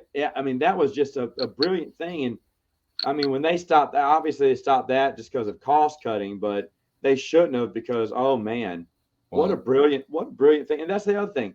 Libraries, folks. Matt, what's the cheapest way for me to get all these on? The cheapest way is to go to your local library. Yep. They have it. And if they don't, then a neighborhood one will. And if they don't, then a regional one will.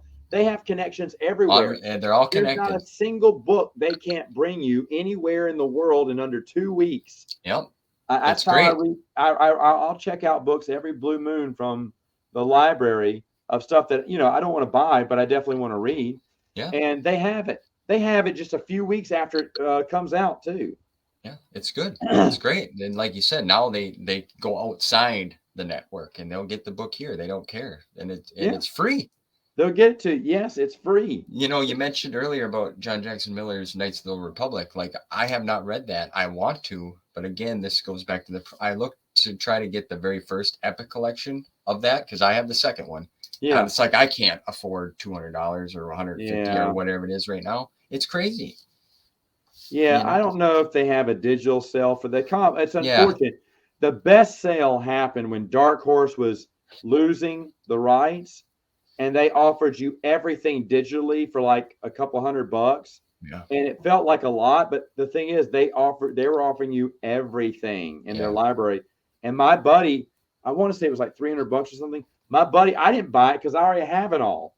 Right. But I should have bought it because, man, digging through 4 long boxes to find that stupid comic book is nuts. Yeah, I can imagine. Bruce just pulls up on his app and just finds it right then and there because he still has it. I was like, because that was one of our earliest episodes of Prince of the Universe. We were telling everyone we could, buy this now. This is a steal. You'll have every digital book. These books will not, well, I thought at the time they wouldn't be reprinted at all. But some have, but some have not. Right. And they're still hard to find. They're hard to get. You could have had it all. And they forget that Dark Horse did those omnibuses too, so they had the rights to that. So even all the Marvel stuff, the older stuff, the Pizzazz short comic strips, that stuff was in there. And and people did not buy it. They said, no, you weren't going to buy it. But now you regret it because it's hard to find this stuff. Now, other people who came in later they never knew that sale existed. Right. But every once in a while, I hear Marvel will, maybe on Star Wars Day or something, they'll discount Star Wars books. Maybe that's the best time to go see it. Maybe ask your buddy John Jackson Miller if they gave him 2 copies He was toting around the hardback omnibus signed, and that was a couple Oh hundred. man, you know what? And he should be. I know he was happy that it was getting a reprint because they give him some royalties for that.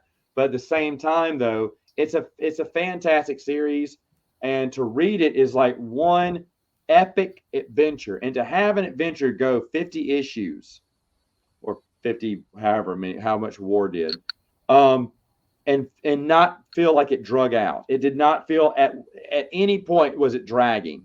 Yeah. Like, this is a filler issue. People do that. They're like, hey, you know what? I don't have enough to fill 50 issues, but here I'll do a one-off story that doesn't matter. Well, like you mentioned the Clone Wars, I think that's what they kind of started to do there, and it started to fall off. Because I like it, but some of it, it's like I'm not going to really go back and rewatch it because there's so darn much of it. Yeah, the first 2 seasons were the best, and then season 3, all right, but season 4, it would just turning into garbage, in my opinion. The filler stuff, like every now and then you'll get that, but yeah, it just wasn't good. The storytelling wasn't there, but his storytelling was there the whole time. And rereading it a second time, he's putting in clues for something that isn't revealed till many issues later. Oh, that's cool. And reading it the second time through, I can easily see and I'm thinking, it's like the second time you watch Usual Suspects. You're like, yeah, I get it. I see what's going on now. But the thing is, though, you didn't, because you read it the first time. You didn't pick up the clues. But he put in clues the entire time, and super smart. That's cool. When I reread, I knew it was always one of my favorites, but I think it moved up from like number 5 to number 3 or 2 or something. And I was like, at some points, I was like, this would be the best series out there, because it's definitely one of the best that he wrote. And it's funny because a lot of authors, they can't make the transition. I don't feel that Stackpole was a good comic book writer. He wasn't a good writer for comic books. Yeah.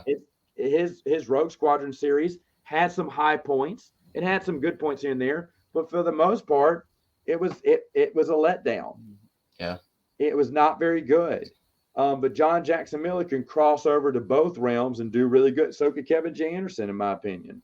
But Michael Stackpole couldn't do it. Couldn't make it happen. Yeah. And I love his X-Wing books, but yeah, I read the first one. It was good. And then did you read Union? No, I did not. Oh. No, I just read the very first. Yeah. It's like, what's the point? What you wanted to make a comic book series about Luke and Margaret and Mary? We should all be loving this, but we're not. It's like where's time to waste pages? Like, someone gave us a paycheck, so we'll take it, but we don't know what story we'll write. Throw something out there. Yeah. That's unfortunate. It really is, because I feel that, if you had a chance, make something great or don't make it at all. Go in a different direction. That's why Kathy Tyers, as an author, Kathy Tyers is amazing. I'd love to talk to her. That's another one I'd love to talk to, because obviously when she wrote Truce of Bakura, she had the option to make it Empire versus Rebellion. In fact, people would have been fine with that, right? Yeah. But she wanted a different type of story. And it seemed like every time they bring her in on something, she tells a different type of story than what people were expecting. Yeah, I didn't expect. I mean, I read that. It's good. I didn't think of some space lizard dinosaur things happening. It's just crazy, but it's good. And then she does a lot of her short stories, not a lot of them, but some of them happen to do with a musical band that goes around, tours. They're rebel spies, and they play songs, but the notes are code. That's cool. For the other spy to get. That's how they pass information. That's cool. The spies. And I was like, but she learned that from some like World War II. A band did that. Wow. And they got musical notes and whatever. I can see that. And I was like, holy cow! Who cool. thinks like that? Who says this is the story I want to write? And Kathy, and like I said, a lot of people, they say, oh yeah, Kathy Tyers, she's all right. Yeah, because she didn't go the easy. She never took the easy route. She's thinking outside the box and giving you new perspectives on how things come in. And, I just think that's awesome. I think that's awesome. So that's one I definitely want to talk to. Yeah, that'd be interesting. I had no idea. And that's so cool that she pulled something from history that no one's even thought about. But it's just a cool concept and it makes sense. Yeah. And add it. I'm sure she has a musical background too, because I've seen a lot of her short stories having to deal with some Music. musicians or something. But I mean, that's fine because we don't get to hear about musicians in the EU. No, you bring it in. So go ahead, tell me about that. Like Fantasy Flight Games with their role playing stuff. I don't hear anyone singing their praises. And I don't know if you need to, but they opened my eyes on a few of their role playing books, just on other adventures you could have within the expanded universe. Stuff that I never realized before, like people going into the outer rim, settling on a livable planet that hasn't, that's not part of the Republic, but will be. They're going to be the first settlement. And as the ship flies off, it won't be back until next year with more supplies. You've got to imagine what life will be like in 1 year. Will you construct a town, a city? What will your culture be like? Yeah. And I was going, holy cow, that could have happened. Yeah. And that's a great storyline that no one ever thought of. I mean, no one, maybe given enough time, we would have probably had that story. But that's the other thing. If the expanded universe would have been allowed to keep creating new stories within the Legends tab, okay? How many great, excellent, new, fresh ideas, something that we are not getting from new canon. Yeah. We're getting recycled stories from the EU. Now, here's the thing. Lucasfilm owns all the rights to those stories, so they can do whatever they want with it. Right. If someone wants to take a classic car and paint it neon green, Put a big fart can exhaust on it. Yeah. If they want to destroy a classic with a terrible paint job and awful looking add-ons, that is their car. They can do whatever they want with it. We don't have to like it. Right. But the other thing is, that's how I kind of feel about Lucasfilm, but they're just borrowing these stories and just butchering what, it's a Frankenstein story about what the real story was. Everyone loved me for I was so prophetic back when episode 7 came out. I said, here's how episode 9 ends. And they said, oh my God, he called it 6 years. No, because I've read the expanded universe. I knew where they were going. I knew what was going to happen. Because they knew these. You can't tell me that. That's why Kathleen Kennedy lying through her teeth, like, we don't have any source books. Right? Yes, you do. And you've looked through them. It's obvious that's how you got some of these stories. You would have to, right? I mean, why wouldn't you? It was all there. Yeah, obviously they were looked at. I agree with that 100%. They were looked at. They said, what are the general ideas? Ooh, let's use that idea. Okay, well, let Legends continue to be your creative muse while you go out and make schlock on the movie theater. Because I'm positive that people like John Jackson Miller and others could have come up with. I know Drew Karpyshyn's chomping at the bit to write some more Old Republic. Oh, man, he's so good at that. He's great at that. He should be the guy that James Luceno should be the Sith guy. Yeah. I mean, he just writes good stuff like that. Stover needs to be in there. Shoot, his Labyrinth of Evil feels like a movie on itself. Like you're reading that and going, oh my goodness, this is excellent. This is as good as episode 3. Better, actually. And then Matthew Stover, people tell me that Matthew Stover's, Revenge of the Sith novelization is their favorite EU book. And I went, really? But then reading it again, yeah, man, it is an expanded universe book. It touches on the movie, but he adds. And when you get a movie deal like that, you're going to get bigger money because everyone's buying a copy of the book of the movie, especially when it's a prequel book. I mean, they gave you a Christmas present if they selected you. Ari Salvatore got episode 2 because of what happened in New Jedi Order. Fans kind of turned on him, and he was getting a lot of hate, redemption.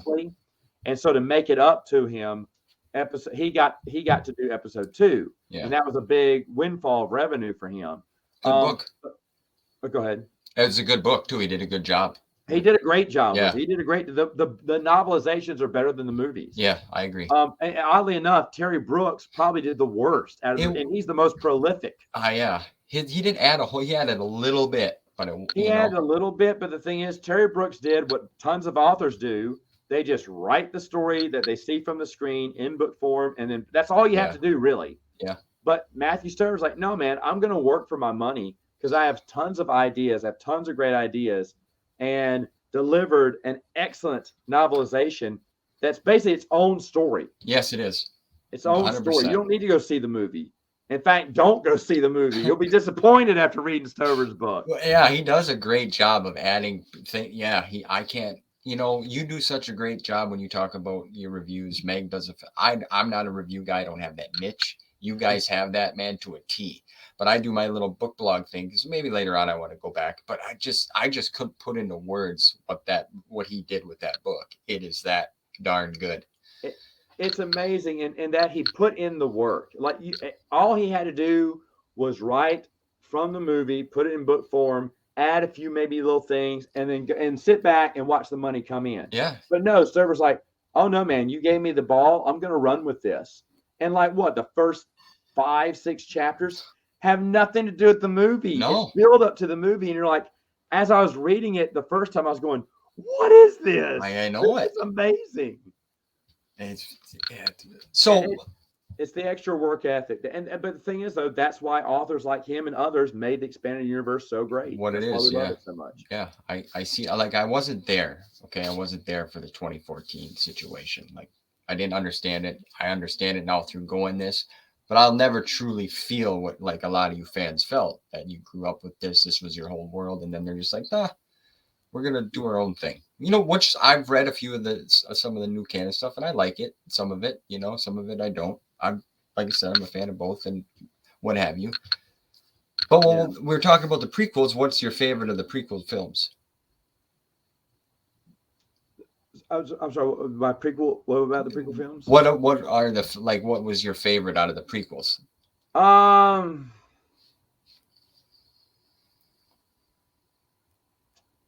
I don't know. I don't know. Maybe episode 1, Phantom Menace. Yeah, that's mine.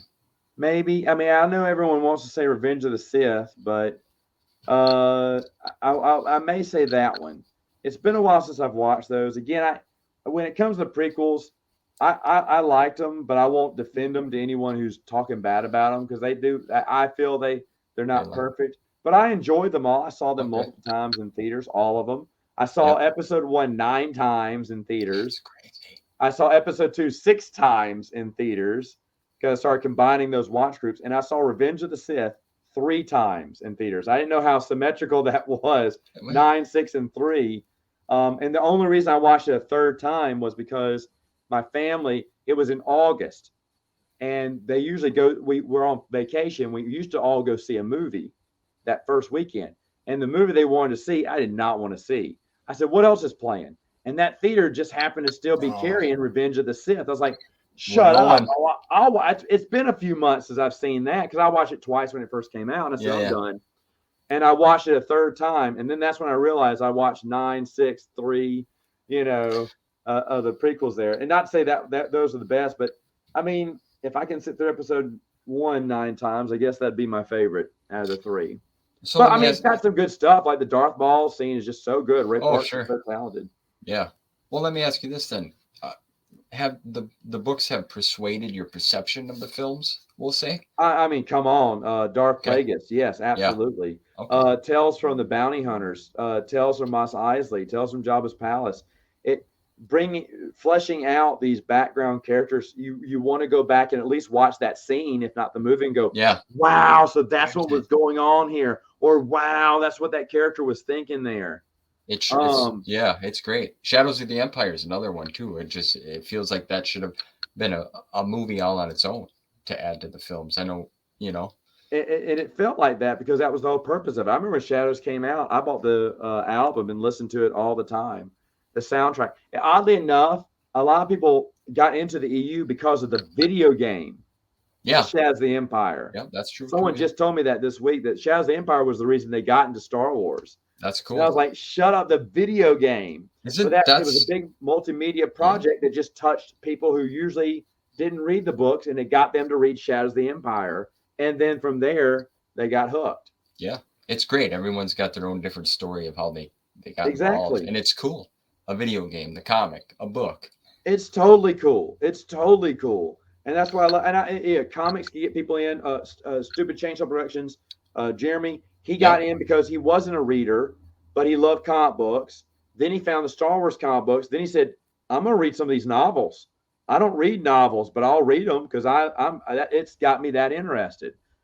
Young Jedi Knights, Kevin J. Anderson stuff.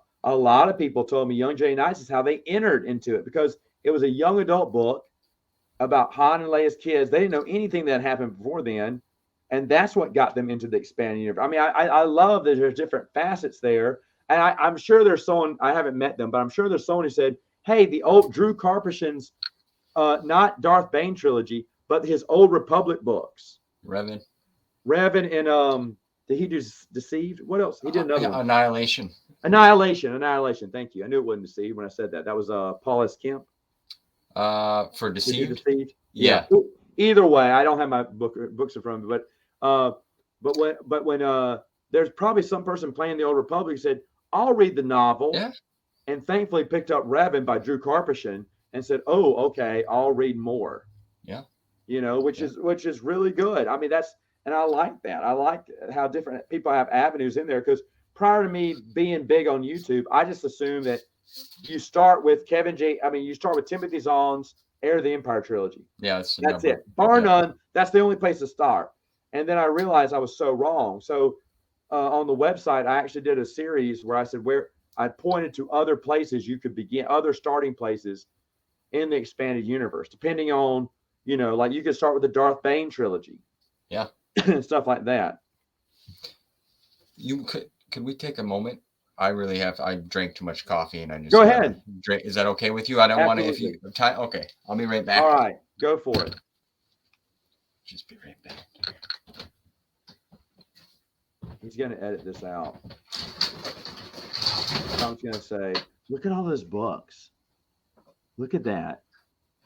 Oh, I'd come in there and rob him blind if I could. He's going to edit this. He's not going to show this on the stream. So, yeah. It's a Yeti mic. Those are really good.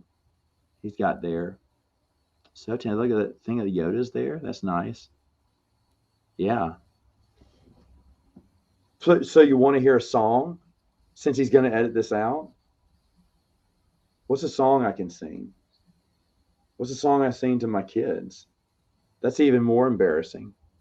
Noah would pay for that foot. This little light of mine, I'm going to let it shine. This little light of mine, I'm going to let it shine, let it shine, let it shine, let it shine. That's for his blooper reel. Noah would eat that up.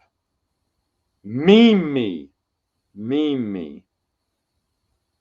Anyway, so what shall we talk about today? Well, Stevie B interviews a lot of interesting people. He's kind of taking it down. Now. He's going with Matt, who is the EU has been past tense. He used to be good, but then people said, you know what? We can do better. And several channels came on, and they've achieved, even Stephen B's achieved that. Through his unique way to interview people, his channel has actually risen above my own as being more interesting and offering more entertainment value. See, I may have started in the lead on the race, but now I'm in last place. All right. I am back. Thank you. Oh, good. Sir. That's fine. Yeah. We had a moment of silence. Okay. Yeah. Well, the eyes were floating. That's right. No, I understand that. That's fine. That's fine. Yeah, we're great places to start. You mentioned the expandinguniverse.com. A lot of good material on there. A lot of good references. You got a lot of different folks on there that help out. Scott Johnson. I know you mentioned he better get his work in. I know you're waiting on that. But what made you decide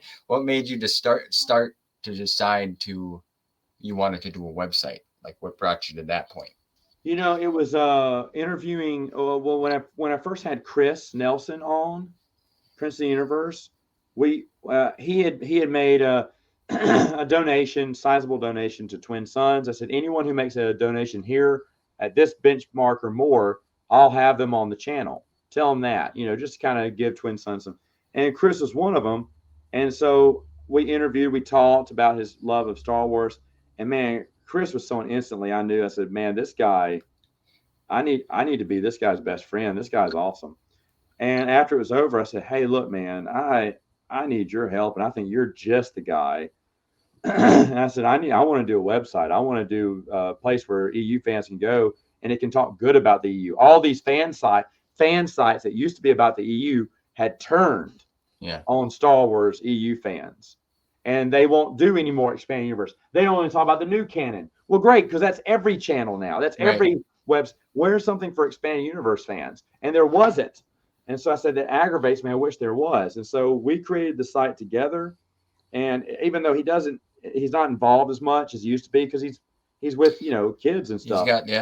He's in the same situation I am, except he's a better father. And so come on now. But he's still he's always welcome to do anything he needs. He has admin access, and if he needs if ever he wants to come back and upload stuff, which may be years from now, he's still part of it. But he is, and I also mentioned Caleb is another guy. I don't know if I need to say his last name or not. I don't know if he wants me to say that, but Caleb's the guy that works behind the scenes. He puts stuff together. He kind of makes the website run smooth. There's issues, then I reach out to Caleb. Caleb quickly responds. He does this for a living and gets paid for it. I don't pay him. Yeah. He does it for free, and he always is quick to respond when I need something touched up, when I need something done to the website. He's always there, so he's just as instrumental in that. And I wanted something that EU fans could get there. I want something that I'd be interested in, even stuff that's popped up on there that I'm not particularly interested in. That I found so fascinating. Scott Johnson has done the collectible card stuff. That was great when he was doing it. Yeah. I don't care. I don't like collectible card games, but I read his and learned so much from it. And that's the only problem. I've read all the articles that are coming out in June. So when someone goes, hey, I just read, and I was like, oh, you finally got around to that? Oh no, I'm the one that reads. Like, I'm the one that kind of reads. And I don't really edit that much anymore. Every once in a while, I'll say, hey guys, I changed this, or you had this sentence twice. Most times I just leave it because, I like the original, but I try to keep their stuff, at first I started editing all of it, and I was like, oh, that's too much of a heavy edit. But he doesn't. They got some great articles out there, and there's some really talented people that come in. Some of them just guest in. I'd love to have more people involved because, fans have unique perspectives. Like every time Brendan uploads a video, I'm like, that'd have been perfect on my website, you Judas. No, it's fine because he's got to make his channel grow, and he deserves every subscriber. He does. The kid works hard. That young man. I told him that. I said, you tell your parents when I talked to him. I'm like, after we were talking, after I had him on, I said, you got to tell your parents you're doing a great job with you. Because he's great. He's very smart for his age, more mature, we'll say. Yeah, he's very mature for his age. We also share we're also soda. Soda fanatics. Stores. So also big on that as well. Dr. Pibb here. Yeah. So it's really encouraging to see all these different articles. I mean, Spencer hasn't been doing as many articles because he just had a kid. But if I text him today, he'd probably work on something. But even his stuff is so unique. I mean, he does the regular book review like a lot of other channels do, and he didn't have as much time, so his posts are more sporadic.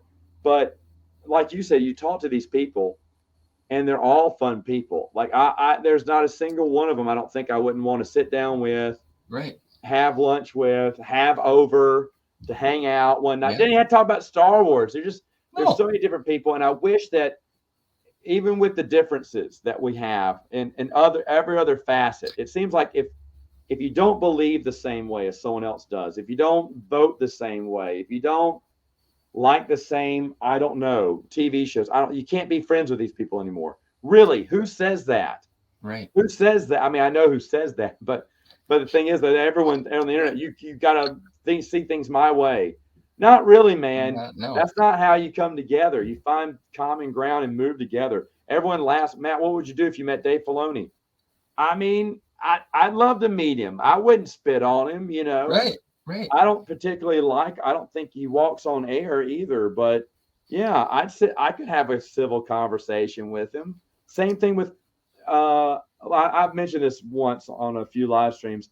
Chuck Wendig and I almost met, and Brian taught me out of doing it because what I wanted to do was take a picture with him, but dress up as my Chuck Wendig persona that I was doing impersonations with him on, because he called me out on Twitter. which I thought was really funny because at the point I only had like a couple of hundred subscribers. Yeah. I said, who am I? Who am I? You're a best-selling author, dude. You shouldn't even acknowledge my existence, but you're so petty. And most people would make a big deal out of it, but I just kind of laughed it off. Yeah. But I definitely wanted to get his picture, let him know I was the guy that he hates, and then go, would you do a video with me where you make fun of me the entire time? I was ready to do that too. That would have been perfect. I said it'd been perfect. It'd been great. Even meeting Chuck Wendig. I love to meet him too. Yeah. Why not? I mean, we can not like an author or the book they wrote and find someone to talk to. I mean, I've never been on Twitter. Like I have an account just because I was trying to reach out to like authors, because sometimes it's a lot of work trying to get in touch with people. Let's just put it that way. It truly is. Yeah. So I had it, but I'm not on there. Like I don't even really know how to operate it. I have an Instagram now because my kids showed me how to do it. My boys. Oh, there you go. You know, see how cool you are. Post pictures of my collection and little book excerpts and such. And you know, you mentioned Twin Sons a lot, and I really love that organization. I think they're great. Dylan sent me some bookmarks. I forgot to tell him that I did hand out a bunch of them at our Star Wars Day here in town, and also when I went to a Collectorabilia con. I was passing them out too, because I really think what they do is great. Yeah. Have you talked with Brian? I can't remember. Yeah, I had Brian on, yeah. Brian's just a fantastic guy, super smart. I don't think people realize how smart he is. He is. He runs a huge business too. He's already incredibly busy, but that he takes the time. He built Twin Sons. I mean, probably out of all the Twin Sons people, he's the man there. And Dylan and Amelia would definitely agree with that. I don't know if you've interviewed Amelia. She just had a kid, so she's not doing. No, I haven't talked. Yeah, she's not doing public appearances right now. Yeah. She's having fun being mama. But she's. I got a chance to meet her face to face. I did a few videos with her while I was over in Dallas, and she is just a huge ball of energy that is always happy, is always upbeat, is always welcoming and friendly. And I was like, this is the type of people that needs to be at Twin Sons. Yeah, it's great. So I love what they do. Yeah, I love everything they do. And anyone that kind of helps out on the side, they have some other people that work with them too. And it's all great. And as overall, as a fandom, I think we got a great fandom, a very respectful fandom, a very, fandom. That's like, it's funny because I know a lot of people hate Ryan Kennel, who I have on my show. Yeah. But I don't mind him. Say what? I said I don't mind him. I listen to him too. I like to hear everybody's aspects of things, Yeah, but the thing is though, when he comes on the channel, Meg's talking about new canon. He's not blowing up at her. Right. He's not yelling at her. He's not just flipping the table and everything. No, that's his channel. Right now he's with me. He's with a bunch of other people, and he's being like Ryan is. In real life, he's like. I mean, I haven't met him face to face yet, but the thing is though, he's just a down to earth guy, and but a lot of people are like, oh no, he's part of that, geeks and gamers culture and stuff. And I mean, I don't necessarily agree with everything they do there, but at the same time, it's their channel. They do whatever they want to. Yeah, he's doing his thing. Yeah, I like when all the people that you have on, you guys your conversations just flow so well, and it's like you're just sitting around the table at home. But also it's a world thing too, because you have people from around the world. The Scoundrels Cantina guys, they're a bigger YouTube channel, and there's not a moment that I couldn't call Luke up and say, hey, do you want to be on the stream? He'll wake up in the middle of the night, and for him to come on and I need to have him on the channel now again. When I said that, because I had him on for a little while, and I thought, you know what, these guys have other things they want to do. I better not bother them with their time. And I think I'd gone a few months or so without, and then he reached out to me and said, hey, we were talking, Matt, we'd really like to come back on the channel with you guys. I was like, oh, okay, because I'd love to have you guys. I just thought you guys are, you guys have 250,000 subs or whatever, and I thought you guys had better things to do with your time. You're like, no, we want to come on that. I said, okay, good. Like real people. Platter, he came on once. That was really kind of him. We've chatted a few times. His schedule is just so busy. It's hard to get him on again.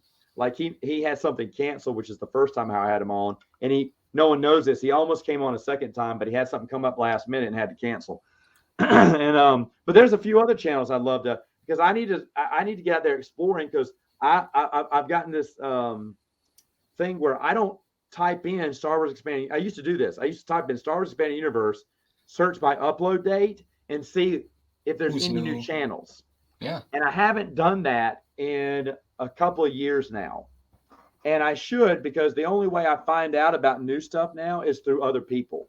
Yeah. Like you. They said, have you heard from Steve? I said, I don't know who that is. So, I mean, I'll check them out, definitely. And I was like, oh, okay, this sounds fun. And so I've watched a lot of your interviews. I was really shocked when I saw John Jackson. I was like, whoa, he swung for the fences. Yeah. But it's good. I think it's great. So, I'm excited to hear you have nowhere to go but up from here, man. This is like, you kind of took a step backwards. Well, no, I like when I came across everyone I'm watching, it's like, I want to talk to these people. I want to be a part of this. And it's been such a joy and a pleasure, and it's meant a lot to me. It truly has. It's each and every one of everyone that I've talked to so far, including yourself now, it's awesome. I can't express what it means to me. It literally means a lot, because you guys are all great. We have a good community of fans who are just regular people who just love what they do, love what they read, can laugh, joke have on a good each time.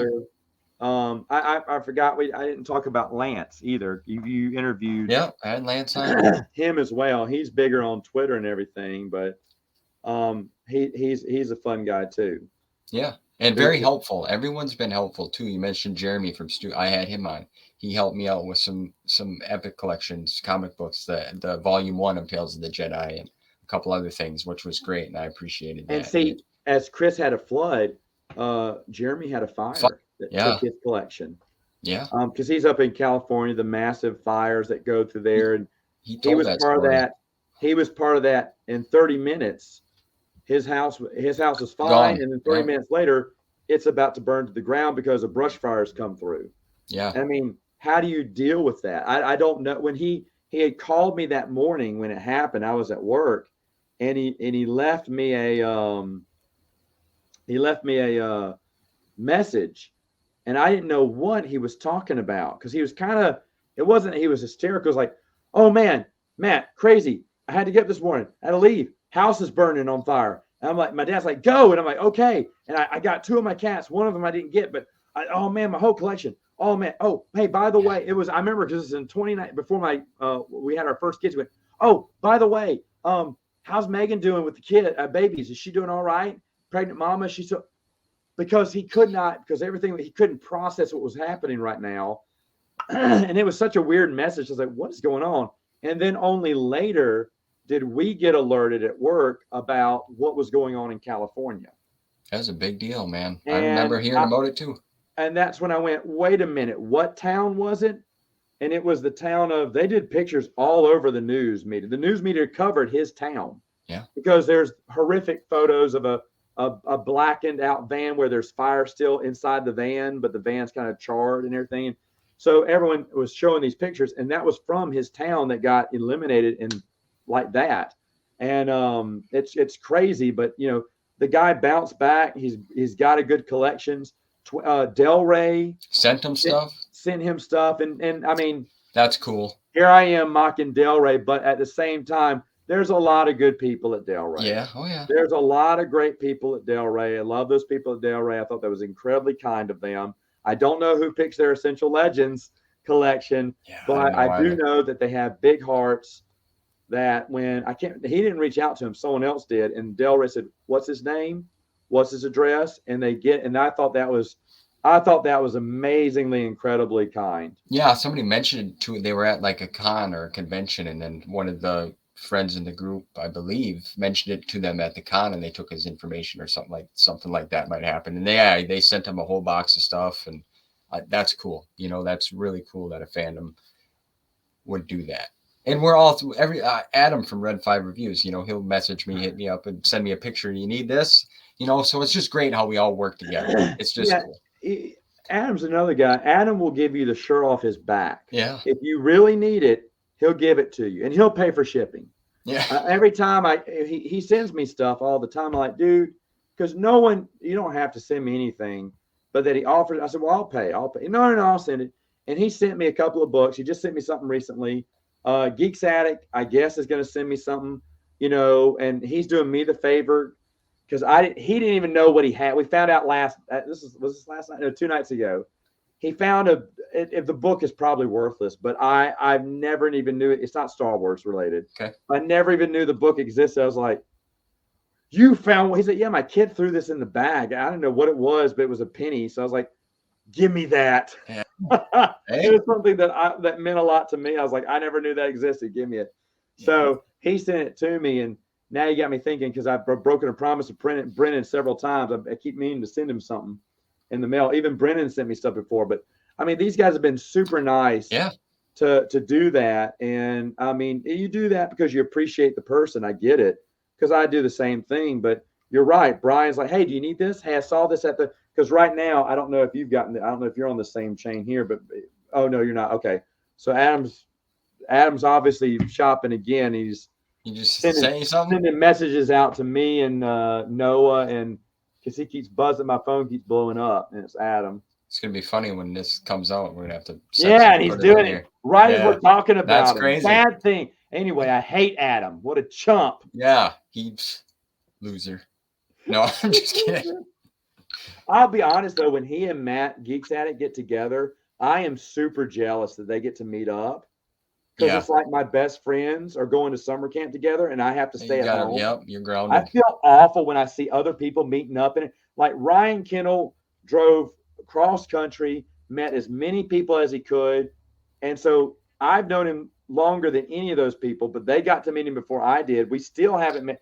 There's an outside chance we'll meet this year. That's cool. But I mean, that's great when that happens, man. I love it when it happens, but at the same time, like, oh no, they all got together. Like if you got together with, Chris. Oh man, I'd be super jealous you got with Chris because I mean, that's my man. You stay away from my man. That could be possible one day. I think when he watches this, that could be possible. I'm just gonna say that. Oh man, I want to go see Chris. I got to get him on here. I know he's busy. You two are two special gentlemen to have two sets of twins. I'm Haley's Comet. You know when I'm coming, but it may take a while. And he's Bigfoot. I mean, he exists. He's out there, but if you can get video footage of it's rare. Days, it's rare. It's rare. Bill Watterson. That's who he is. He's the creator of Calvin and Hobbes. He's super famous and doesn't do interviews. Yeah, it's true. You'll get him eventually. You should call him right now, and then we'll put him on. Okay, that's what I'll do. That'd be funny. So like I said, those are just But so seeing other people who get to meet, like Chris got to meet twin sons because he went out to one of the celebrations. Yeah. And I felt like I was the kid who, like I said, was stuck at his mom's house while everyone else was going out partying. I feel like I'm missing out the party when some of you EU fans get to meet and everything. I get super jealous. Well, you have the Twin Sons Foundation. You got the fundraiser on the channel. You had the Legends Con. That's a big event that's happening where some folks might possibly meet up. A bunch of fans put that together. It was outside of me. I don't know. I only know one of them. Yeah. But the rest of them, it was really really interesting to see how that came together. Because at first I was very worried because they were behind the 8 ball and getting that thing planned out. But looks like they got a strong lineup.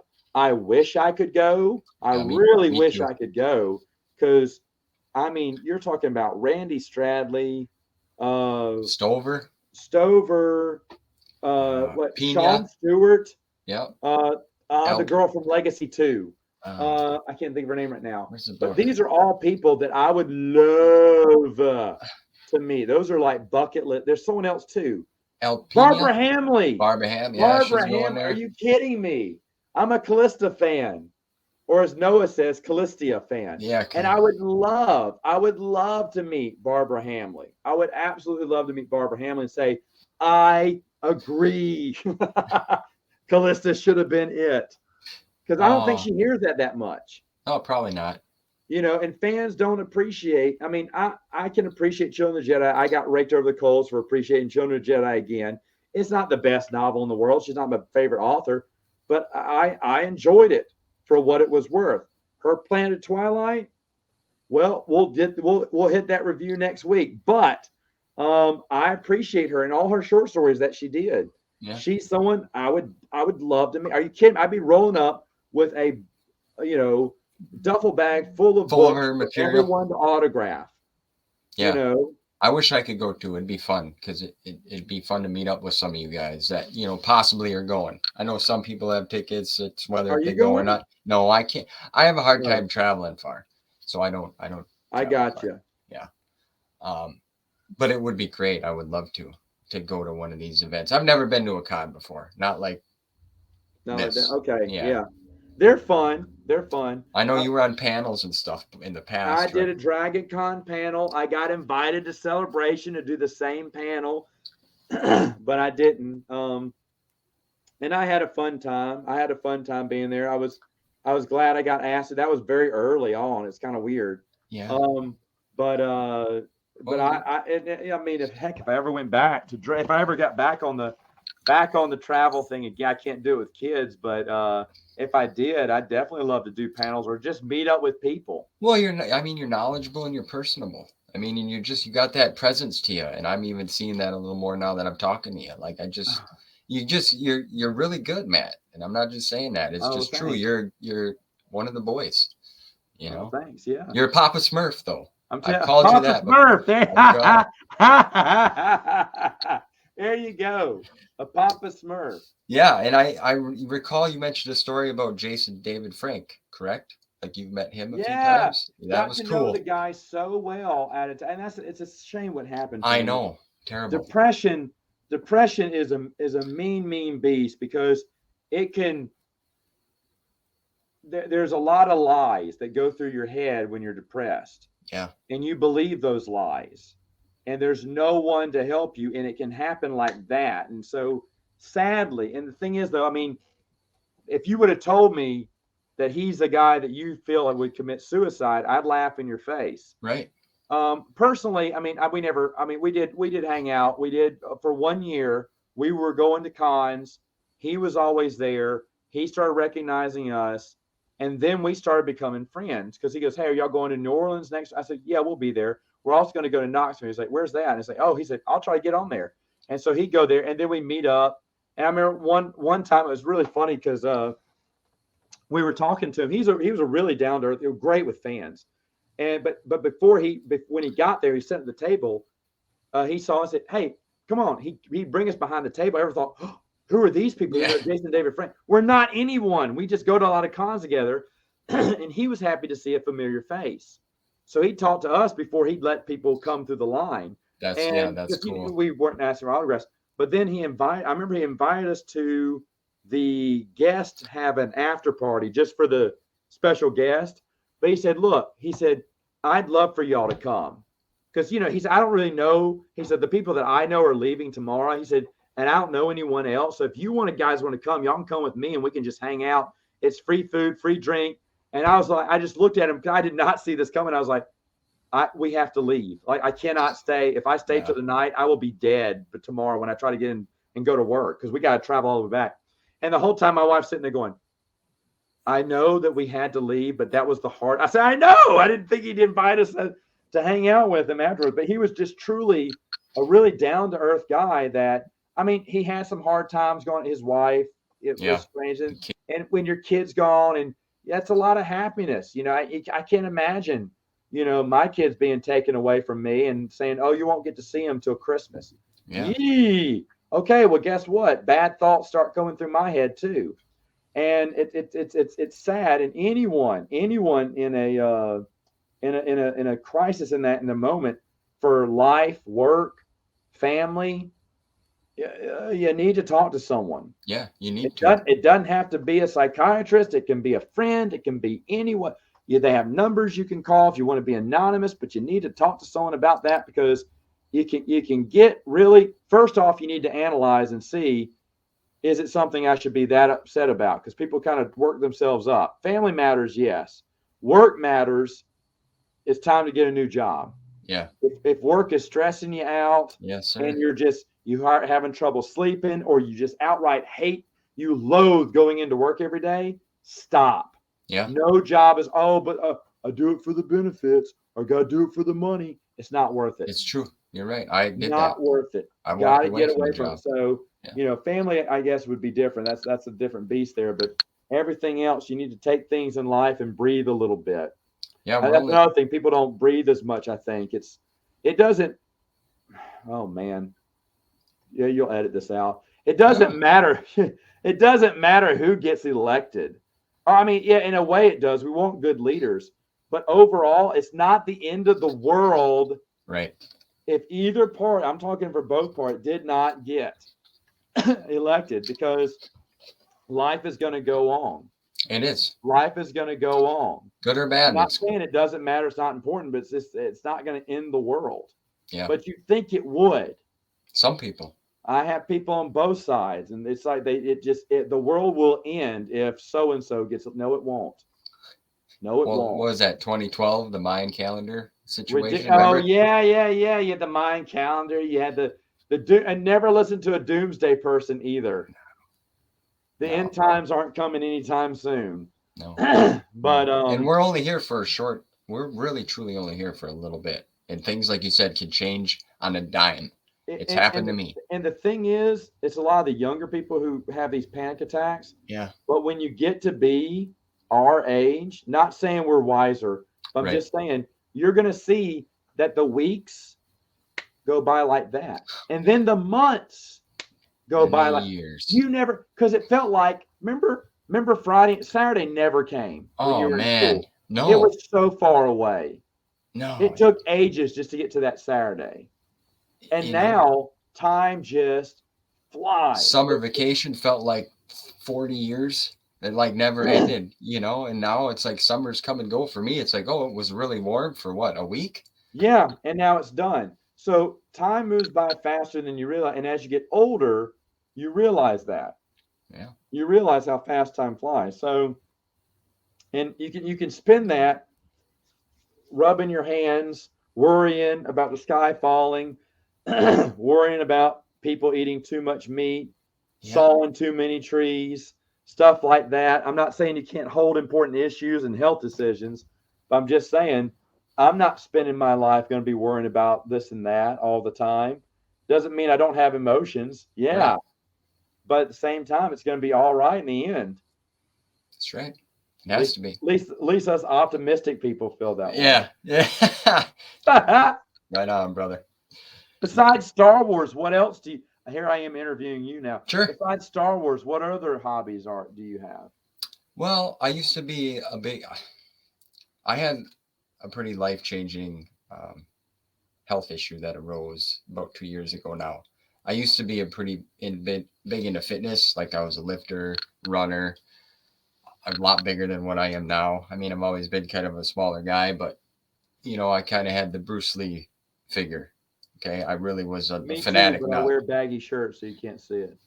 And then I had I got some nerve muscle issues that just I don't sit much. So if you see my camera shaking, everyone, I have a desk now that stands up and it moves a lot. So I don't sit much. I either sit or lay, or not sit, stand or lay down in my back. So my wife and I used to do that a lot together. It was something that she still runs. She's training for a 50-mile race. So I support her with that. Yeah, she's fantastic. But Star Wars and my family brought me back. Like I was down that dark path because like my life changed like that, Physical health. Yeah. And mentally it just took everything away from me. Because whether you realize it or not, fitness or working out can become like a habit, like you feel funny. People talk about, I just can't get into the habit. Once you get in the habit, you'll feel bad if you skip. Oh yeah. A workout day. I felt terrible if I skipped. I felt like like you didn't get much sleep the day before if I didn't work out in the mornings. So, and then leading to that, I blew out my pelvic floor. So that wrecked me really bad. And that's been a hard recovery too. So I deal with it. Star Wars saved me, brought me back, but I'm into music. I like music. I'm all genres of music, also I used to be a big fan of RPG games, and I used to be a Magic the Gathering player. Wow. So yeah.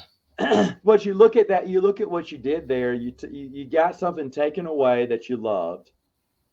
You had to pause for a moment, let it pass. It's hard, it's easier said than done to let something like that pass. Yeah. And then you came back, reinvented yourself, reinvented the hobbies you had, had the family as support. That's a great story, man. Yeah. Good on you. Well, I mean, as a kid, Star Wars, I always enjoyed it. The films, the toys, it was like a safe space for me. So like literally I was to the dark side, like all the way to the dark side. And then it's like, okay, for some reason it clicked. I need to read again. I need to get back into reading and Star Wars. And it just, then I came across all you guys. And that's what I mean. You all played a big, important role in my mental recovery, Oh, So wow. I've never told that to a lot of people. So that's like the first time I'm saying that. But yeah, Oh, wow. Well, that's awesome. you guys That's mean a awesome. lot to me. So That's truly. awesome. Well, that's awesome. Yeah. I'm so glad. I'm so glad. But it's again, I know some other people going through that same. No, a lot of people go through that kind of stuff, depression and stuff because of changes health wise. We're not as spry as we used to be. That's true. I told my wife I'm not. Someone made fun of me because I'm upstairs, and I run upstairs. I always have, and I go down the stairs. And some people who are my age are going, "How do you do that?" I went, "How to do what?" He said, "You just ran up those stairs 2 at a time." I said, "Oh, I hate going upstairs, so I just rush up it real quick." He went, "No, I mean, how did you do that?" Because he goes, "I'm holding on to both rails slowly going up." I was like, "What?" So I told my wife, I said, when I find out I'm too old to do something, it's not going to be a sprained muscle. It's going to be, I'm going to be in the hospital for quite some time when that happens. And that moment's going to come sooner rather than later because we're not, your body doesn't, react. It doesn't heal as fast. No. It doesn't do as much. I mean, I'm feeling that now too, but at the same time though, it's hard. It's hard to come at you and say, "Oh wow, I'll never be able to do this again." It's tough, man. Fit it in. So I can imagine that, and I know it's gonna hit me. I mean, there's some stuff. I played a full court basketball a few years ago with my nephew and his friends. I used to love playing full court back as a kid. Well, yeah. I thought half court was for sissies. You got to do the real you run thing. The full court, baby. That's right. And so I said, "You guys play full court?" And they said, "Yeah." I said, "Let's go." And so the first 5 minutes, Stevie, man, I was the best person on the field. And then after those 5 minutes, that was it. I could not breathe. And I had to sit out the rest of the game. And I said, "Give me 10. And I was like, I need another 10. Said, "Matt, you want back in?" "No, give me 10 more." And then I said, "I'm good.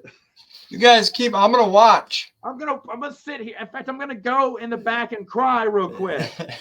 But I told my wife, "What happened?" I went, "I played for like 5 minutes." I said, "I still can't breathe," and she started laughing.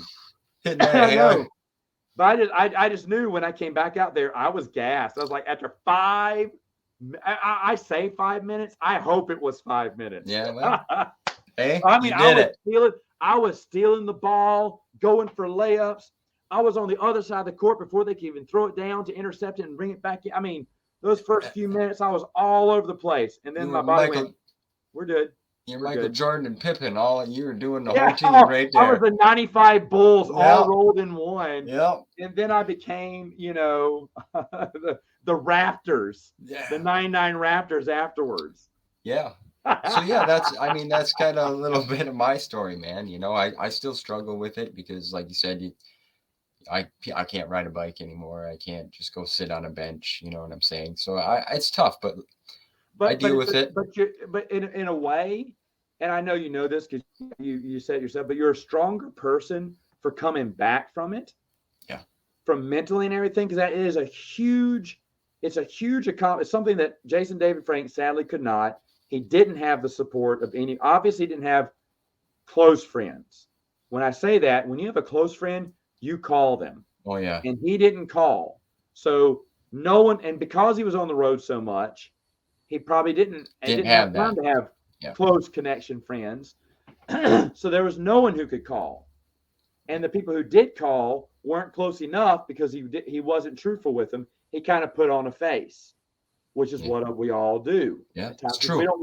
We don't want to bother people with our problems. Right. And so you fake it. You don't say anything about it because you don't want it to be a big deal. But at the same time, to come back from that just means like, okay, I've beat this off. I've fought off. It's something that's going to keep coming back every once in a while. When you see someone else riding a bike, when you see your old friends who are still doing it, that's the part where it kind of hurts a little bit. But at the same time, it's just so beautiful because you've like I said, reinvented yourself, got the podcast going, you got the book reading going. You're finding a new avenue to enjoy life. And to be honest, you never would have been doing this. You never would have been sitting here with me talking with you right now, or John Jackson, or all the incredible people you've talked to. That never would have happened if something bad hadn't happened to you. So, I mean, it was just a redirection. We're traveling down the same road of life, but a redirection. That's beautiful. And that you found that out. Because, I mean, I've had bad things happen to me, career-wise. My job that I loved forever shut down during the recession, 2005. Yeah. And I mean, I lost my job like everyone else did in 8 or whatever. And it was bad. Times were bad. It was tough. I know. And I was like, oh my gosh. And I thought, what a terrible thing to happen to me. But now seeing where I'm at now in my career, that was the perfect thing to happen. Because if that would not have happened, I'd have still been with the same company, never knowing how I could grow professionally and do way more than I ever thought I could, just because one bad thing happened. And so that's the thing that a lot of people don't get to experience because they don't bother looking because the road ahead's been shut down. So they figure there's no other path. Yeah, there's no other place to go. And congratulations for finding your path there. Thank you. That's amazing. That's a great story. I appreciate it. Yeah, I've never really spoken to that out to a few people that I talk to, like Marcel and I talk a lot outside of, he's a great guy. He is fantastic. I'd love to meet him. Marcel's fantastic. I had him on for EU March Madness. I love that man. Yes. And he's very knowledgeable and good. But I talk, so you asked and I figured I'd say it because it's truth and it's real. I'm a real talker. There's no, I don't need no flashy. This is what I live for. This is it. And this is what I'm bringing out there to everyone. So, and I appreciate you saying that, Matt. And I know I felt comfortable saying that to you. So just right now. So that's another kudos to you for just feeling like you're a friend, Oh, good. Well, good. So welcome. This has been fun. It is. This is a great time. Is there anything in the future that you're working on that you can give us little tips on? What's coming up? I mean, I'm still doing rereads. Oh, hey, by the way, speaking of depression, when they got rid of the EU, that's fine because I found my love of board games. Yeah, I was gonna say I found another hobby there, so I do board game reviews, which no one cares about. But let me see. We recorded More Civilized Age. It's going to be good. Ryan, Meg, and the Geeks Attic. Yeah, we brought them back together. He and Ryan came back together after like 3 years. I think we'd figured it out. But they're all coming back. I don't know when I'm going to post that. But other than that, I haven't done many live streams because of it's just been super busy here, but I'm glad that I made the time and I'm glad that you hounded me. I was probably being sarcastic about me. I didn't mean to be harsh in my email. No. But I was really happy that you kept hounding me on it because I thought, dude, this guy is interviewing way better people now. He's moved on and good for him because he should. But thanks for reaching back out. I appreciate it. Well, yeah. Well, thank you for taking the time. I know our schedules, and I know you're really busy with kids because I've been there. Not at your level, but I've had, with 2 sets of twins in young age. But I didn't mean to pester you, but it's like, I want to talk to It you. wasn't pestering. Persistence. I appreciate He's being it. kind, everyone. I sent him a nasty email a couple times, and he twisted my arm once. It was no, no. It's just been fun. This has been truly a joy, and Yeah. it's been a pleasure. And you've done so many great things, and the board game thing is awesome. I have 2 friends. They own a shop here in town that they do board games. They have like D&D night. They do a whole big spiel. Wow. It's great. They're involved. It's good for our community. Good. So Yes. board games are fun. Yes, they are. Good. Good. It gets Bring people together. We said, you owe me a Coke, Jinx. Remember that? You better send me one. You won't. No one will get that if they're Eh? not our age. Eh? They don't say that anymore. But You owe me a Coke. eh? Love it. Love Perfect. it. I do. I owe Brennan a Mr. Pibb, actually. I need to send it to him. But. Yeah, on ice too. I want mine on ice. It better On come ice, in a okay. cooler. Maybe a little hard to put in the mail, but we'll try. Eh? Yeah, this has been truly a pleasure and an honor. And you're such a great guy, and you do a lot of great things. You got the website, a lot of guests on. You involve it. You're a role model to all these young. Eventually you're going to pass the torch on, maybe to one of your kids. It's great what you do, and you're so kind and respectful to everyone. And I appreciate you taking the time to talk to me, sir. Thanks for having me. Yeah. Well, there you have it, folks. Mr. Matt Wilkins. He doesn't even need an intro because you hear the name, you already know. But so I hope you enjoy. If you like what I'm doing, like, subscribe, and I appreciate everyone's support. I truly do. It means a lot. And until next time, we'll see you guys soon.